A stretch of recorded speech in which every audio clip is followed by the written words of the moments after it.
அன்பான கன்னி தெய்வத்தை வணங்கக்கூடிய குடும்ப உறவுகள் அனைவருக்கும் வணக்கம். இன்னும் நம்மோட சேனலை பார்த்து இதுவரை வணங்காமல் வணங்க தெரியாமல் இருப்பவர்கள் புது பொலிவுடன் வணங்கிட வாழ்ந்திட வாழ்த்தி இன்று ஒரு தலைப்பிற்கு பதிலளிக்க இருக்கிறேன். தலைப்பின் நோக்கம், தலைப்பின் பெயர் காலன் போக்கு என்றால் என்ன? அன்பானவர்களே, நிறைய பேர் கேட்டீங்க, காலன் போக்குன்னா என்னென்ன, அதை எப்படி செய்யணும், அதை நாம் செய்யணுமா இல்லை மாந்திரிகம் கற்றுக்கொண்டவர்களை வைத்து செய்ய வேண்டுமா என்று கேட்டீர்கள். ஆம், ஒரு கன்னி தெய்வத்தை நம் வீட்டில் அழைத்து வந்து பதியமைத்து நம் குடும்பத்தை காப்பாற்ற அந்த கன்னி தெய்வத்திற்கு நாம் சிலவற்றை செய்ய வேண்டும் என்றால் அதற்கு ஒரு மாந்திரிகவாதி தேவைதான். ஏனென்றால் அதை நாம் செய்ய இயலாது, நாம் செய்யவும் கூடாது. அதற்கு சில வழிமுறைகள் இருக்கிறது. ஒரு மந்திரவாதி என்பவர் அதை கற்றுக்கொண்டு அதை தொழிலாக செய்து கொண்டிருப்பவர். நாமோ கன்னியை வணங்க மட்டும்தான் செய்ய வேண்டும்.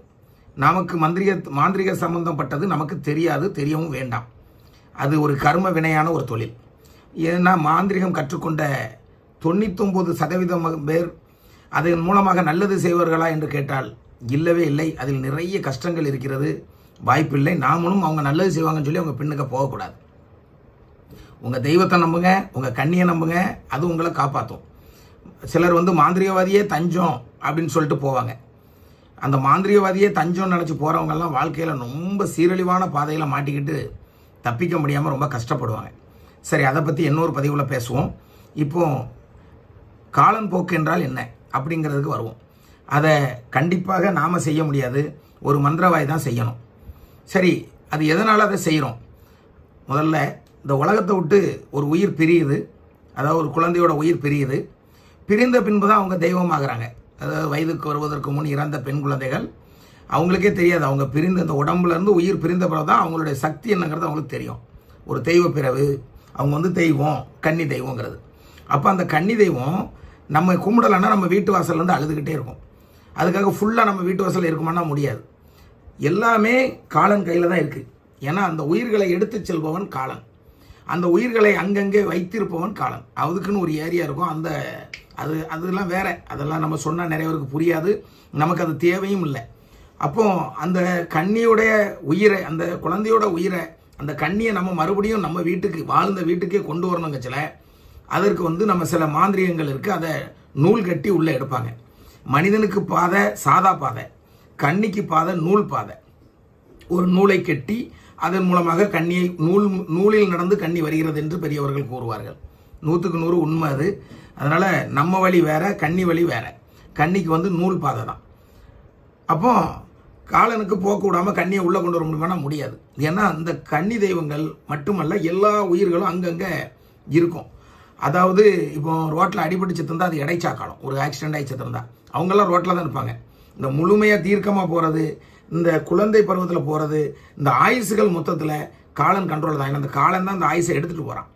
அதை பிரிவுபடி வச்சுருப்பான். தெய்வங்களுக்கு ஒரு இடம், கன்னிகளுக்கு ஒரு இடம், பெரியவங்களுக்கு ஒரு இடம், ஆண் கன்னிகளுக்கு ஒரு இடம், இப்படின்னு சொல்லி ஒரு கண்ட்ரோலில் வச்சுருப்பான். அப்போ இந்த காலனுக்கு செய்ய வேண்டியதை செஞ்சு காலன்றது தான் நம்ம கன்னியை பெற்றுக்கொள்கிறோம். அப்போ காலனுக்கு என்ன தேவைன்னு கேட்டிங்கன்னா, பொங்கல் வச்சு பூ வச்சு பொட்டு வச்சு, பொங்கல் வச்சு பூ வச்சு பொட்டு வச்சு, சாராயம் கொடுத்து சுருட்டு கொடுத்து, நல்ல சிக்கன் மட்டன் சாப்பாடை கொடுத்து, காலனுக்கு பட்டுடுத்தி துண்டு போட்டு அவரை பெருமைப்படுத்தி கும்ப கலைய வைத்து பூஜை போட்டு அவரை ஏமாற்றி கன்னியை உள்ளே கொண்டு வருவது தான் காலன் போக்கு. அதாவது காலனை ஒவ்வொரு முறையும் நாம் ஏமாற்ற தான் செய்கிறோம். காலனை ஒவ்வொரு முறையும் நம்ம ஏமாற்ற தான் செய்கிறோம். ஆனால் எப்படி ஏமாத்துறோம்னா, இதெல்லாம் இது வரைக்கும் யாருமே சொல்லி தந்திருக்க மாட்டாங்க. காலன் போக்குனா என்னன்னே தெரியாது. 4 வாழைக்கண்ணு நடணும், காலனுக்கு பூஜை வைக்கணும், கன்னியை உள்ளே எடுக்கணும்னு சொல்லுவாங்க. அது அப்படி இல்லை.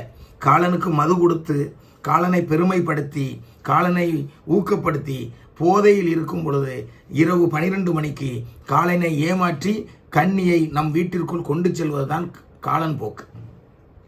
சரி, அப்போ அவர் கொண்டு வந்த உயிர் 2வது ரிட்டர்ன் கொண்டு போனோம். அதான் அந்த கன்னியோட உயிர். அப்போ அந்த கன்னி இந்த உள்ளே போகும்போது கன்னி உயிருக்கு பதிலாக இன்னொரு உயிர் காலன் கையில் கொடுத்து அனுப்பணும். அப்போ எதை கொடுத்து அனுப்புவாங்கன்னு பார்த்தீங்கன்னா, ஒரு கோழியோட உயிரை அதில் சொருகுவாங்க. சொருகி அந்த கோழியோட உயிரை அந்த கன்னி அந்த கன்னிக்கு கெட்டப்பட்ட நூல் அந்த கோழியுடைய எந்த இடத்துல சொருகி இருக்குமோ அங்கேருந்து தான் ஆரம்பமாகும். அங்கேருந்து ஆரம்பித்து நம்ம கன்னிக்கு எங்கே பூஜை அறை வச்சுருக்கோமோ அந்த பூஜை அறையில் கொண்டு போய் கட்டியிருப்பாங்க. 2 பக்கம் கட்டணும். ஒன்று கோழியுடைய காலில் கட்டுவாங்க, இன்னொன்று பூஜை அறையில் கட்டுவாங்க. இங்கே கோழியோடைய உயிரை கன்னி உள்ளே வரும்போது கோழியோட உயிரை காலன் கையில் மந்திரவாதி ஒப்படைச்சிருவான். அப்போ இப்பேற்பட்ட காரியத்தை ஒரு தனி மனிதன் செய்ய முடியுமானா கண்டிப்பாக முடியாது. அது ஒரு மாந்திரிகம் கற்றுக்கொண்ட மந்திரவாதியால் தான் முடியும். அதற்கு தான் கன்னி எடுக்கும்போது ஒரு மந்திரவாதி வேணும் அப்படின்னு சொல்கிறோம். இதில் இன்னொரு சிரமம் இருக்குது. இதில் ஒரு நண்பர் ஒரு தம்பி கேட்டிருந்தாப்புல, அண்ணே காலன் போக்கு விடும் பொழுது நம் வீட்டின் அருகில் யாராவது இறந்திருந்தால் அங்கே ஆன்மாக்கள் நின்றிருந்தால் அது உள்ளே வந்துருமா அப்படின்னு கேட்டார். நிச்சயமாக இது ஒரு நியாயமான கேள்வி. காலன் போக்கை விடும்போது நம்ம வீட்டுக்கு பக்கத்தில் ஒருவர் இறந்திருந்தா அந்த ஆன்மா அங்கே நின்றுட்டு இருந்தா அது இங்கே வந்துருமா அப்படின்னு கேட்டார். ஆன்மாக்கள் பொதுவாக இடைச்சாக்காலத்தில் நின்று அது பக்கம் வந்து போய் நான் குடும்பங்கள் தீபாராதனை காட்டினா அது கண்டிப்பாக அந்த வீட்டுக்கு வரும். ஏறுவதற்கு வாய்ப்புண்டு. ஏன்னா மந்திரவாதி உண்மையாக மந்திரம் கற்றுக்கொள்ளாமல் கண்ணி எடுத்து தருவதாக கூறி ஏமாற்றி கொண்டு பூஜை செய்து கொண்டிருந்தால் கண்ணி உள்ளே வருவதற்கு பதிலாக சில பேய்கள் உள்ளே வர வாய்ப்புகள் உள்ளது. அப்போ இந்த மாதிரி ஆன்மா உள்ள வரைக்கும் முயற்சி பண்ணும்போது அந்த கண்ணி அந்த இடத்துல வந்து நின்றுட்டு அதை தடுக்கும். என் வீட்டுக்குள்ளே நான் போகணும், நீ ஏன் வரான்னு தடுக்கும். அப்போ அந்த பேய் சொல்லுமா, உனக்கான பூஜை இல்லை பாரு, எல்லாம் எனக்கு தான் வச்சுருக்கான், சேலை வச்சுருக்கான், அது வச்சுருக்கான், இது வச்சுருக்கான்னு சொல்லி இந்த கண்ணிட்ட அது ஃபைட் பண்ணுமா. கண்ணிட்ட ஃபைட் பண்ணுற அளவுக்கு பேய்க்கு சக்தி இருக்கான்னு கேட்டிங்கன்னா இருக்குது, இல்லைன்னு சொல்ல முடியாது. ஒரு பேய்க்கு அவ்வளோ வல்லமை உண்டு. ஆனால் கண்ணியை முறைப்படி நீ வீட்டுக்குள்ளே எடுத்து வச்ச பிறகு அந்த பேய் இதுகிட்ட மோதினாலும் கண்ணி அடித்து துரத்திடும். ஆனால் எடுத்து வணங்காத வரைக்கும் அந்த கன்னி தெய்வம் என்ன பண்ணோம்னா இப்படி பேச்சுவார்த்தை தான் நடத்தும். என் பிள்ளைகள் என்ன கூடுறதுக்கு தானப்போ அந்த பூஜையை நடத்திச்சு, அந்த மந்திரவாதி தப்பாக செய்கிறான், என்னால் உள்ளே போக முடியல, ஆனால் நீ உள்ளே போகணும்னு நினைக்கிறியே அப்படின்னு. இந்த மாதிரியான இடங்கள்ல தான் மந்திரவாதி தப்பாக எடுக்கிறதுனால சில பேய்கள் உள்ளே போயிட்டு அந்த குடும்பத்தை படாதபடுத்திடும். அதனால் ஒரு மந்திரவாதினா நல்ல கெட்டிக்காரனா இவன் கரெக்டாக எடுப்பானான்னு தெரிந்து கொண்டு அவர்கள் மூலமாக கண்ணி எடுக்கிறது சிறப்பு. ஒரு அருமையான கேள்வி. ஆனால் ஒரு கன்னி தெய்வம் எப்போ தான் பிள்ளைகளை வந்து பார்க்கணும், இங்கே பதியமைக்கணும்னு நினச்சிட்டோ அதுக்கப்புறம் எந்த பேய் உள்ளே போனாலும் எப்படியாவது அந்த கன்னி தெய்வம் அந்த கோட்டைக்குள்ளே போயிடும், அந்த வீட்டுக்குள்ளே வந்துடும். ஆனால் கொஞ்ச நாள் கஷ்டப்படணும்னு விதி இருந்தால் நம்ம மாற்ற முடியாது. சில குட்டி பிசாசுகள் சேட்டைகள் வந்து செய்யணும் இருந்தாலும் நம்ம இந்த கன்னி தெய்வம் நிச்சயமாக உள்ளே வந்து அந்த பேய்களை விரட்டி நம்மளை வாழ வச்சிரும். அதனால தான் கன்னி தெய்வத்துக்கு வந்து காலன் போக்கு விட்டு தான் கன்னியை உள்ளே எடுக்கணுங்கிறது. காலன் போக்கு விடும்போது அப்படி நிறைய சிரமங்கள் உண்டு. அப்போ நம்ம நல்ல வைத்தியர்கள் நல்ல ஒரு மாந்திரிகவாதி வச்சு எடுக்கும்போது எந்த பிரச்சனையும் வராது. கன்னியும் பரிபூர்ணமாக உள்ளே வந்து உங்களை வாழ வைக்கும். அதனால் பக்கத்து வீட்டில் ஆன்மா இருக்குமா இருக்காதா இதெல்லாம் நீங்கள் யோசிக்காண்டாம். நம்ம கண்ணி எடுக்கிறோம், நம்ம கண்ணி உள்ளே வரணும், அந்த முழு எண்ணத்தோடு இருந்து கண்ணி எடுக்கணும். சும்மா இன்னைக்கு கண்ணி எடுக்கும் ஜாலியாக உட்காந்து பேசிக்கிட்டு நக்கல் அடிச்சுக்கிட்டு கும்மால் அடிச்சுக்கிட்டு நீங்கள் கன்னி தெய்வத்தை எடுத்தீங்கன்னா அந்த கன்னி தெய்வம் வீட்டு வாசல்லேருந்து யோசிக்குமா, என்னடா இது இவங்கெல்லாம் ஜாலியாக சந்தோஷமாக நக்கல் பண்ணிக்கிட்டு விளாண்டுக்கிட்டு இருக்கிறதுக்கா இன்றைக்கி நம்மளை கூப்பிட்றாங்க, முறைப்படி நம்மளை உள்ளவா தாயன்னு உருகி கும்பிட்டாலாம் நம்ம இங்கே போகணும், இவங்க நம்மளை கவனிப்பாங்களா, இப்படி அசால்ட்டாக இருக்காங்களே. அதனால் ஒன்று புரிஞ்சுக்கிடுங்க, கன்னி தெய்வத்தை வணங்கும் பொழுது சந்தோஷமாக இருக்கணும்னு நினைக்கும் கன்னி, அதில் மாற்றுக்கிறது இல்லை. ஆனால் வழிபாடை அசால்ட்டாக செய்யக்கூடாது. நீ முறையாக கும்பிட்றியாங்கிறது முக்கியம், முறையாக உள்ளே எடுத்தியாங்கிறது முக்கியம். கன்னி உள்ளே வர்றதுக்கு முன்னே நீ இவ்வளோ அசால்ட்டாக இருந்தால் எப்படி? பயபக்தி தேவை, கண்ணிட்ட பணிவு தேவை. நீ போட்டிவியாக பேசக்கூடாது, கண்ணிட்ட அன்பாக பேசணும், அமைதியாக பேசணும். கண்ணி ஒரு உடம்புல வந்திருந்து உனக்கு கணக்கு சொல்லிச்சுன்னா அதை நிச்சயமாக நீ நம்பணும். நமக்கு ஜெயிப்பு தான், நம்ம வெற்றி தான், நம்ம கண்ணியம்மா சொல்லியாச்சு, நம்ம ஒரு பெரிய அளவுக்கு வருவோங்கிற நம்பிக்கையோடு நீ வணங்கி வந்தால் மட்டும்தான் உன்னை வாழ வைக்க முடியும். சரி, மீண்டும் அடுத்த பதிவில் உங்களை சந்திக்கும் வரை விடைபெறுகிறேன். நன்றி.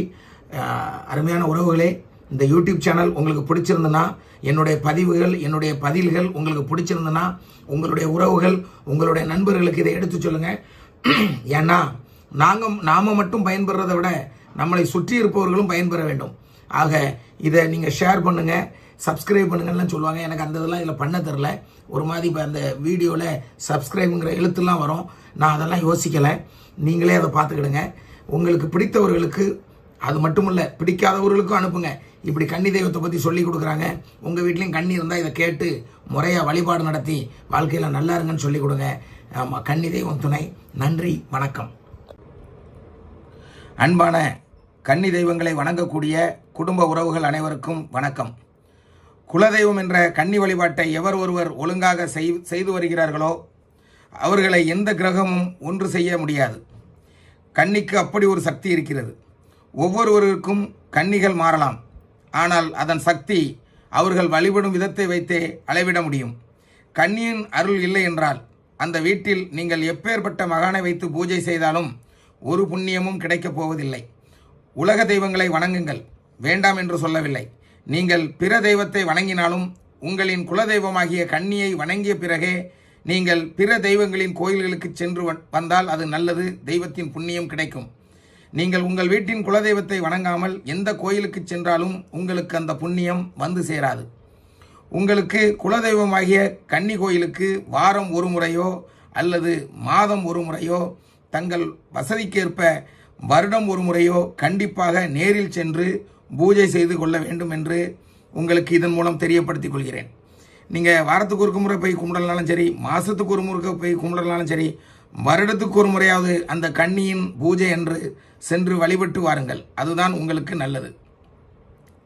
மற்ற கோயில்களுக்கு சென்று பூஜை செய்வதற்கும் உங்கள் குல தெய்வமாகிய கன்னிக்கு பூஜை செய்வதற்கும் மிகப்பெரிய வித்தியாசம் உண்டு. உங்களது குலதெய்வமாகிய கன்னி கோயிலுக்கு சென்றதும் பொங்கல் வைத்து பாலும் பழம் பணியாரம் வைத்து வணங்கினாலே போதும். இதை செய்வதே முறையான கன்னி வழிபாடாகும். வீடு கட்டுவதற்கு முன்போ திருமணம் செய்வதற்கு முன்போ கன்னியை வழிபட்ட பின்னரே அந்த நல்ல காரியங்களை செய்வது மிகவும் நல்லது. கன்னி வழிபாட்டை முக்கியம் என்று சொல்வதற்கு காரணம் ஒவ்வொருவரின் குலதெய்வமாகிய கன்னி மட்டுமே. அவர்களுக்கு நன்மை செய்யும். அது மட்டுமல்ல, வேறு தெய்வங்களை நீங்கள் வணங்கினாலும் அது கன்னி வழியாக மட்டுமே அனைத்தும் கிடைக்கும் என்பதை நீங்கள் உணர வேண்டும். எதனால் உணர வேண்டும்னா, நீங்கள் ஒரு கோயிலுக்கு போகிறீங்க, அந்த தெய்வம் உங்களுக்கு தரணும்னு நினைக்கி அப்படியே அந்த தெய்வம் தரணும்னு நினச்சி உன் வீட்டுக்கு வந்தாலும் வாசல்லையே அதை மறிச்சு நின்று எங்கே வந்தா எதற்காக வந்தான்னு சொல்லி அந்த தெய்வத்திட்ட அந்த கன்னி மறிக்கக்கூடிய சக்தி உள்ளவா. அப்படி கேட்கும் பொழுது அந்த தெய்வம் என்ன சொல்லுமா தெரியுமா? அம்மா, உன் பிள்ளை என்ன கும்பிட வந்தான், இப்படி அவனுக்கு இந்த தொழிலை கொடுக்க வந்தேன், அவனுக்கு மகிழ்ச்சியை கொடுக்க வந்தேன், இன்பத்தை கொடுக்க வந்தேன், இப்படி ஒன்னொன்னையும் சொல்லும் பொழுது கன்னி ஒரே வார்த்தையில் முடிச்சிருமா, என் குழந்தைகளுக்கு எதை செய்ய வேண்டும் என்று எனக்கு தெரியாதா? அவர்கள் என்னிடம் கேட்கட்டும். என்னால் முடியவில்லை என்றால் நான் உன்னிடம் சொல்கிறேன். இருந்தாலும் நீ கொண்டு வந்ததை என்னிடம் தந்து விட்டு செல் அப்படின்னு சொல்லி வாங்கி வச்சுக்கிடுமா. அதை இந்த குழந்தைகளுக்கு கண்ணியை நினைச்சா மட்டும்தான் அந்த கண்ணி கொண்டு வந்து கொடுக்கும். இல்லைன்னா எந்த தெய்வம் வந்தும் தர முடியாது. அதனால் நீங்கள் எந்த கோயிலில் போய் வர வாங்கினாலும் சரி, எப்படி நீங்கள் நேம்சம் வச்சாலும் சரி, உன் குலதெய்வமாகிய கண்ணி நினைக்காம பிற தெய்வங்கள் உனக்கு உதவிட முடியாது. இதை நீங்கள் முதல்ல புரிஞ்சுக்கணும். இதை பல ஆன்மீக வழிகளில் முயற்சி செய்து பார்த்து மகான்களே ஒத்துக்கிட்ட ஒன்று. அதனால தான் பெரியவங்க சொல்லுவாங்க, எப்போ 1000 தெய்வமும் சரிப்பா, ஒரு அரை கண்ணியும் சரி, உன் கண்ணிக்கு செய்யாமல் நீ எந்த கோயிலுக்கும் போகாத. பெத்த தாய்க்கு சோறு போடாமல் பக்கத்து வீட்டில் நீ அன்னதானம் கொடுத்து பிரயோஜனமே இல்லை. பக்கத்து எங்கே போய் நீ அன்னதர்மம் பண்ணியும் பிரயோஜனம் இல்லை. உன் தாயும் தகப்பனையும் நீ கணம் பண்ணி நேசித்தால் மட்டுமே எந்த தெய்வத்தின் அனுகூலமும் உனக்கு கிடைக்கும். பெத்த தாயே இவன் பார்க்க மாட்டேங்கான், தெய்வத்தை மட்டும் எப்படி உண்மையாக கும்பிட்டுருவான்னு சொல்லி அந்த தெய்வம் உன்னை சந்தேகப்படும், உன்னை சோதிக்கும்.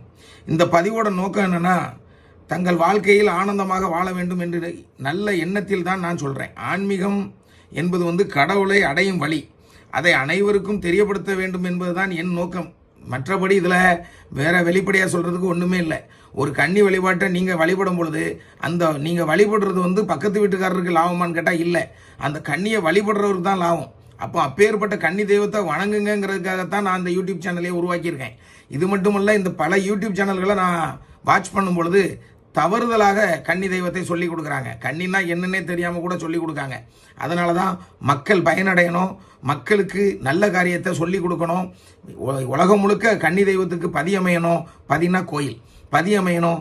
அந்த கன்னி தெய்வங்கள் ஆனந்தமாக தன் பிள்ளைகளை, தன்னை நம்பும் பிள்ளைகளை வாழ வைக்க வேண்டும் என்பதே என்னுடைய மிகப்பெரிய ஆசை, நோக்கம். ஆண்டவர் மிகப்பெரியவர், அவரை நம்மால் நெருங்கக்கூட முடியாது. ஆனால் அதை நெருங்கக்கூடிய சக்தி கொண்டவள் கன்னி தெய்வம். நமக்கு ஒரு பிரச்சனை, நாம் இந்த உலகத்தை படைச்சவனை தேடுறோம். உலகத்தை படைச்சவன் சொன்னால் அது ஒருத்தர் தான். அது யாராவும் இருக்கட்டும், அது சிவனாக இருக்கட்டும், இயேசுவாக இருக்கட்டும், அல்லாவாக இருக்கட்டும், எவராகவும் இருக்கட்டும், அவரை நாம் நெருங்கி பிடிக்க யோசிக்கும் பொழுது நம்மால் அவரிடம் நெருங்க இயலாது. ஆனால் நமக்காக போராடக்கூடிய வக்கீலாகவும் நமக்கு தீர்ப்பு எழுதக்கூடிய ஜட்ஜாகவும் அந்த இறைவனிடம் அன்றாடி நின்று என் பிள்ளையை காப்பாற்ற வேண்டும், எனக்கு ஆசீர்வாதம் கொடு, நான் கேட்பதை கொடு என்று கேட்டு அதை பெற்று நம்மை வாழ வைப்பவள் தான் கன்னி தெய்வம். இதெல்லாம் நீங்கள் புரிஞ்சுப்பீங்கன்னு நினச்சி இந்த கன்னி தெய்வங்கிற இந்த சேனலில் உங்களுக்காக பேசிக்கிட்டு இருக்கேன். இன்னும் பல பேர் இன்னைக்கு கூட 26 கேள்விகள் வந்திருக்கு. இந்த 26 கேள்விகளுக்கு நான் பதில் சொல்லணும்னா நிச்சயமா அது 3/4 மணி நேரமுக்கு மேலே தாண்டும். ஆனால் வர்றேன் பதில் சொல்ல. இன்னைக்கு இரவு வாய்ப்புகள் இருந்தால் கண்டிப்பாக பதில் சொல்ல வருவேன். அப்படி இல்லைன்னா மீண்டும் நாளை உங்களை சந்திப்பேன் என்பதை கூறிக்கொண்டு குலதெய்வமாக கன்னியை அனைவரும் உள்ளன்போடு உருகி வணங்கி வாழ்க்கையில் வெற்றி பெற வாழ்த்தி விடைபெறுகிறேன். கன்னி தெய்வம் துணை. நன்றி, வணக்கம். அன்பான கன்னி தெய்வ குடும்ப உறவுகள் அனைவருக்கும் வணக்கம். இன்னும் 2 நாளில் என் வீட்டில் கன்னி தெய்வத்தின் விழா இருப்பதினால் 2-3 நாட்களுக்கு நான் இங்கே பதிவுகள் செய்ய இயலாது. வேலைப்பளு அதிகமாக இருக்கும். வேலைப்பளு இல்லை என்றால் கண்டிப்பாக வந்து ஒரு பதிவாவது போட்டு செல்வேன். அன்பானவர்களே, இந்த 2 நாட்கள் எந்த பதிவுகளும் வருவது கஷ்டம்தான். ஆகவே இருக்கும் பதிவுகள் அனைத்தையும் கேளுங்கள். உங்களுடைய கேள்விகளை கேட்டு வையுங்கள். வந்து பார்த்து மீண்டும் பதிலளிப்பேன். நன்றி. கன்னி தெய்வம் துணை. அன்பான கன்னி தெய்வத்தை வணங்கிக் கொண்டிருக்கக்கூடிய அனைத்து நல்ல உள்ளங்களுக்கும் இனிய மாலை வணக்கத்தை கூறிக்கொண்டு, நேற்று உங்களுக்கு கேள்விக்கான பதில்கள் கூறவில்லை. 2 பதிவு போட்டேன். ஆனால் கேட்ட கேள்விக்கான யாருக்குமே நான் பதில் சொல்லலை. காரணம் என்னென்னா, ஒரே நாளில் நிறைய பதிவு போட்டால் உங்களுக்கும் அதை முழுசாக கேட்க முடியாது. உங்களுக்கும் 1000 வேலைப்பளு இருக்கும், உங்களுக்கும் 1000 குடும்ப விஷயங்கள் இருக்கும், ஒரு 4 இடத்துக்கு போக வேண்டியிருக்கும், வர வேண்டியிருக்கும், ஒர்க்கை கவனிக்க வேண்டியிருக்கும். அதனால் ஒரு நாளைக்கு ஒரு பதிவுங்கிற ஒரு முறையோடு தான் கொண்டு போயிட்டுருக்கேன். ஆனால் சிலர் கேட்குறாங்க, ஒரு நாளைக்கு ஒரு பதிவு போடுறதில்ல, கூட 2 போட்டான் நான். அதனால தான் நேற்று 2 பதிவு போட்டேன். ஒரு அன்பு சகோதரி ஃபோன் பண்ணி, சார் கூட ஒரு பதிவு போடுங்க சார், கேட்கணும் போல தோணுது சார் சொன்ன ஒரே காரணத்துக்காக 2 பதிவு போட்டேன். சரி உறவுகளை, நேற்று கேள்விக்கான பதில் சொல்லாதனால இன்னைக்கு கேள்விகள் அதிகமாயிட்டு. கிட்டத்தட்ட 37 கேள்விகள் இருக்கு. இது 10 நிமிஷத்தில் முடியுமா, 20 நிமிஷத்தில் முடியுமா, 1 மணி நேரத்தில் முடியுமான்னு தெரியாது. ஆனால் 37 கேள்விகளுக்கும் பதில் சொல்லணுங்கிறது என்னுடைய ஆசை. ஆனால் 37 கேள்விக்கும் பதில் சொன்னால் டவுன்லோட் ஆகுமா, அது போட முடியுமாங்கிறது எனக்கு தெரியல யூடியூப்ல. இருந்தாலும் ஒரு சிறு முயற்சி, அரை மணி நேரம் ஆனாலும் சரி, 1 மணி நேரம் ஆனாலும் சரி, மொத்த கேள்விக்கும் பதில் சொல்லிட்டு தான் இந்த இடத்த விட்டு அடுத்த வேலையை பார்க்க போகணும்னு முடிவு பண்ணியிருக்கேன். இப்போ ஒரு 10 நிமிஷத்துக்கு முன்னே ஒரு பதிவுக்கு ரெக்கார்டு பண்ணிட்டு இருந்தேன். அந்த நேரம் பார்த்து ஒரு ஃபோன் வந்ததுனால அது கட் ஆயிடுச்சு. அதனால எனக்கு அது அந்த ரெக்கார்டை அழிச்சிட்டு மீண்டும் புதிய ரெக்கார்ட் பண்ணிக்கிட்டு இருக்கேன். அன்பானவர்களே, எந்த ஒரு காரியத்திலும் முழு ஈடுபாடோடு இருக்க வேண்டும். எந்த ஒரு காரியத்திலும், அது செய்யும் தொழிலாக இருந்தாலும் சரி, உணவு உண்ணும் போதாக இருந்தாலும் சரி, விளையாடும் போதாக இருந்தாலும் சரி, படிக்கும் போதாக இருந்தாலும் சரி, எதில் நீ இருக்கிறாயோ அதை கவனமாக செய்ய வேண்டும். அப்படி இருக்கும்போது ஒரு தெய்வத்தை நீ வணங்கினா அதை நீ நம்பி பிடிக்கணும். இப்போ ஒரு கன்னி தெய்வம் உன் வீட்டில் இருக்கு அப்படின்னு தெரிஞ்ச பிறகு அதை நீ நம்பி பிடிச்சா மட்டும்தான் அந்த தெய்வத்தால் உனக்கு நல்லது பண்ண முடியும். ஆக நீ எந்த அளவுக்கு விரும்பி, எந்த அளவுக்கு உண்மையாக நம்பி பிடிக்கியோ அந்த அளவுக்கு அந்த தெய்வம் பல 1000 மடங்கு உன்னை வாழ வைக்கும் என்பதில் எந்தவித சந்தேகமும் இல்லை. சரி, கேள்விக்கு வருகிறேன். என்னை படைத்த இறைவனுக்கும் என்னை வாழ வைக்கும் கன்னி தெய்வத்துக்கும் நன்றி கூறிக்கொண்டு, இன்றைய பதிவில் நான் சொல்லக்கூடிய வார்த்தைகள் அனைத்தும் உண்மையாகவே ஒவ்வொரு கேட்கக்கூடிய அத்தனை அன்பானவர்களுக்கும் புரியும்படி இருக்க வேண்டும் என்று வேண்டிக் கொண்டு என்னுடைய கேள்விக்கான பதிலை ஆரம்பிக்கிறேன். அண்ணா, சில வீடுகளில் அசைவம் சாப்பிட்டால் கன்னிப்பதியில் உள்ள விளக்கினை ஏற்றக்கூடாதுன்னு சொல்றாங்க, அது சரியா அப்படின்னு ஒருத்தர் கேட்டிருக்கிறாரு. அன்பு தம்பி சக்திவேல். சில வீடுகளில் அசைவம் சாப்பிட்டால் கன்னி விளக்கு இருக்கும்ல, அதை ஏற்றக்கூடாது அப்படின்னு சொல்றாங்க, அது சரியா அப்படின்னு கேட்டிருக்காரு. எங்கிட்ட கேட்டீங்கன்னா, கன்னி தெய்வத்துக்கு தேவையானது சுத்தம் தான், அதில் மாற்றுக்கருத்து இல்லை. கன்னி தெய்வத்துக்கு தேவையானது சுத்தம் தான், அதில் மாற்றுக்கருத்து இல்லை. ஆனால் என்னுடைய கேள்வி ஒன்று அதிலேயே அடங்கியிருக்கு. யார் சுத்தம்? இந்த உலகில் மனிதன் சுத்தமா அப்படின்னு கேட்டா, வியர்க்காத உடம்புக்கு சொந்தக்காரனே சுத்தம். வியர்க்காத உடம்புக்கு சொந்தக்காரன் யார் என்று கேட்டால் இறைவன் மட்டுமே, மனிதன் கிடையாது. எல்லா மனிதனுமே உடம்பு வேர்க்கும். அதனால உண்ணும் உணவு அது ருசியான அழகாக நீ ரொம்ப தேவைக்கு நீ உண்ணும் போது அது உணவு. உண்ட பின்பு அது என்ன? அது உன் உடம்புக்குள்ள, உன் வயிற்றுக்குள்ள தான் இருக்கும். அது எல்லாருக்குமே தெரியும். அப்போ நம்ம உடம்பு எப்பவும் சுத்தமா இருக்குமானா இல்லை. நம் தெய்வம் நம்மிடம் எதிர்பார்ப்பது நம் இருதய சுத்தத்தை, இவன் எந்த அளவுக்கு உண்மையா இருக்கான் நம்மகிட்ட, எந்த அளவுக்கு நம்மளை நேசிக்கிறான், நம்மளை உண்மையா வணங்குறானா, இந்த மாதிரியான காரியங்கள்ல அந்த தெய்வம், கன்னி தெய்வம் ரொம்ப தெளிவா இருப்பாங்க. உன்னுடைய மன சுத்தம் ரொம்ப முக்கியமானது. அதுக்குன்னு நம்ம தீட்டா இருக்கும் போது சுத்தம் இல்லாம நம்ம போகக்கூடாது. தெய்வம் மன சுத்தத்தை மட்டும்தான் எதிர்பார்க்கு. இருந்தாலும் நாம கொஞ்சம் குளிச்சு வாங்கி சுத்தபத்தமா போய் செய்யணும்.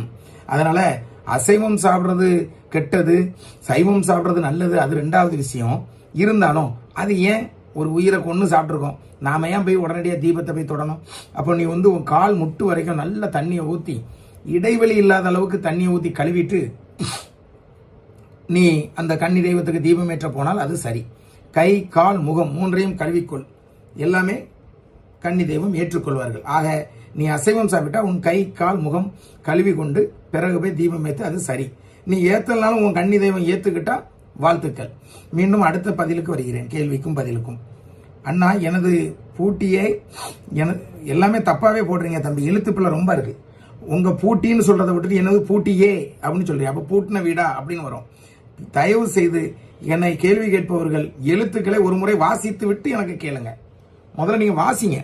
நீங்க வாசிக்காம அப்படியே வாய்ஸ் ரெக்கார்டு பண்ணி அதுல டைப்பிங் ஆகி அதை அனுப்புறீங்கன்னு நினைக்கிறேன். ஏன்னா ஒரு கேள்வி கேட்கும்போது இதை நீங்க மட்டும் கேட்கல, எல்லா மக்களும் இந்த கேள்விக்கான பதிலை எதிர்பார்த்து உட்கார்ந்துருப்பாங்க. அப்போ நான் சொல்றது வந்து அவங்களுக்கு புரியணும். நீங்க நான் அந்த டைம்ல தான் வாசிக்கேன், எதையும் எழுதி நோட் பண்ணி வச்சு வாசிக்கல. அதனால என்னை கேள்வி கேட்பவர்கள் தெளிவாக கேட்குமாறு அன்போடு கேட்டுக்கொள்கிறேன். சரி, மேட்டருக்கு வரேன். அண்ணா, எனது பூட்டியை எனது தாத்தா காலத்தில் இருந்தே சேலை வைத்து வழிபட்டார்கள், விளக்கு வைத்து வழிபடவில்லை. தங்கள் மூலமாக கன்னி தெய்வம் பற்றி தெரிந்து கொண்டு வழிபாடு முறையை மாற்றிக்கொண்டு வழிபட்டு வருகிறேன். கன்னி பெட்டியில் கன்னி தெய்வத்திற்கு எடுத்தற்குரிய, அப்படி சொல்லணும், கன்னி தெய்வம் எடுத்தற்குரிய எழுத்துக்கள் ரொம்ப பிழை, எந்த பொருள்களும் இல்லை அண்ணா. இந்த வருடம்தான் காலன்போக்கு விட்டு முறைப்படி எடுத்த மாதிரி கனவு வந்தது. இது வந்து வேற ஒன்றும் இல்லைங்க, உங்களை எடுங்கன்னு சொல்றாங்க. உங்க கன்னி, உங்க பூட்டி கன்னி வந்து எனக்கு காலன் போக்கு விட்டு எடு அப்படின்னு சொல்றாங்க. அதை உணருங்க. அதனால இந்த கன்னி, பூட்டி கன்னி வந்து நல்ல வயசான கன்னி, பவர்ஃபுல்லாக கன்னி. அதனால அதை முறைப்படி எடுத்து கும்பிடுங்க. அதுக்கு முன்னே இன்னொன்று என்னன்னா, எழுத்துப்பிள்ளை இல்லாமல் அனுப்புங்க. நன்றி தம்பி சக்தி. மீண்டும் சக்தி தான் கேள்வி கேட்டிருக்காரு. மூணாவது கேள்வி. அண்ணா, கன்னி தெய்வம் வழிபடும் போது 25 பொருட்கள் வைத்து வழிபட வேண்டும் என்று சொன்னீர்கள். அந்த குழந்தை உயிரோடும் அப்படின்னு போட்டிருக்கேன், உயிரோடு இருக்கும்போது அப்படி சொல்லணும். ஏன் இவ்வளோ எழுத்துப்பிள்ளை தம்பி? அடுத்தவங்களுக்கு புரியணும் பார்த்தீங்களா? தயவு செய்து எழுத்துப்பிள்ளையோட திரும்ப அனுப்பாதுங்க. உயிரோடும் ஏன் போடுறேன்? உயிரோடு திரும்ப வாசிக்க. அண்ணா, கன்னி தெய்வம் வழிபடும் போது 25 பொருட்கள் வைத்து வழிபட வேண்டும் என்று சொன்னீர்கள். அந்த குழந்தை உயிரோடு இருக்கும் போது விளையாட்டு பொருட்கள் வைத்து விளையாடி இருப்பார்களே, விளையாட்டு பொருட்கள் வைத்து வழிபடலாமா? அருமையான கேள்வி. இதில் ஒரே ஒரு எழுத்துப்பிள்ளை தான், உயிரோடுன்னு முடிக்கிறத விட அதை போய் நீங்கள் உயிரோடும் அப்படின்னு சொல்லிட்டீங்க. முதல்ல தெளிவாக எழுதி அனுப்புனா தான் தெளிவான பதிலை சொல்ல முடியும். கேள்வியை 3 நேரம் வாசிச்சா மற்றவங்களுக்கு இடைஞ்சலாக இருக்கும். தயவு செய்து கேள்வி கேட்பவர்கள் நிதானமாக எழுதி அனுப்புங்கள். அவசரமே வேண்டாம். இன்னைக்கு அனுப்ப முடியலன்னா அடுத்த நாள் அனுப்புங்க, நான் பதில் சொல்ல காத்திருப்பேன். தம்பி, உங்க கேள்வி வந்து அற்புதமான ஒரு கேள்வி. நீங்க விளையாட்டு பிள்ளை தான் கன்னி, மாற்று கருத்து இல்லை.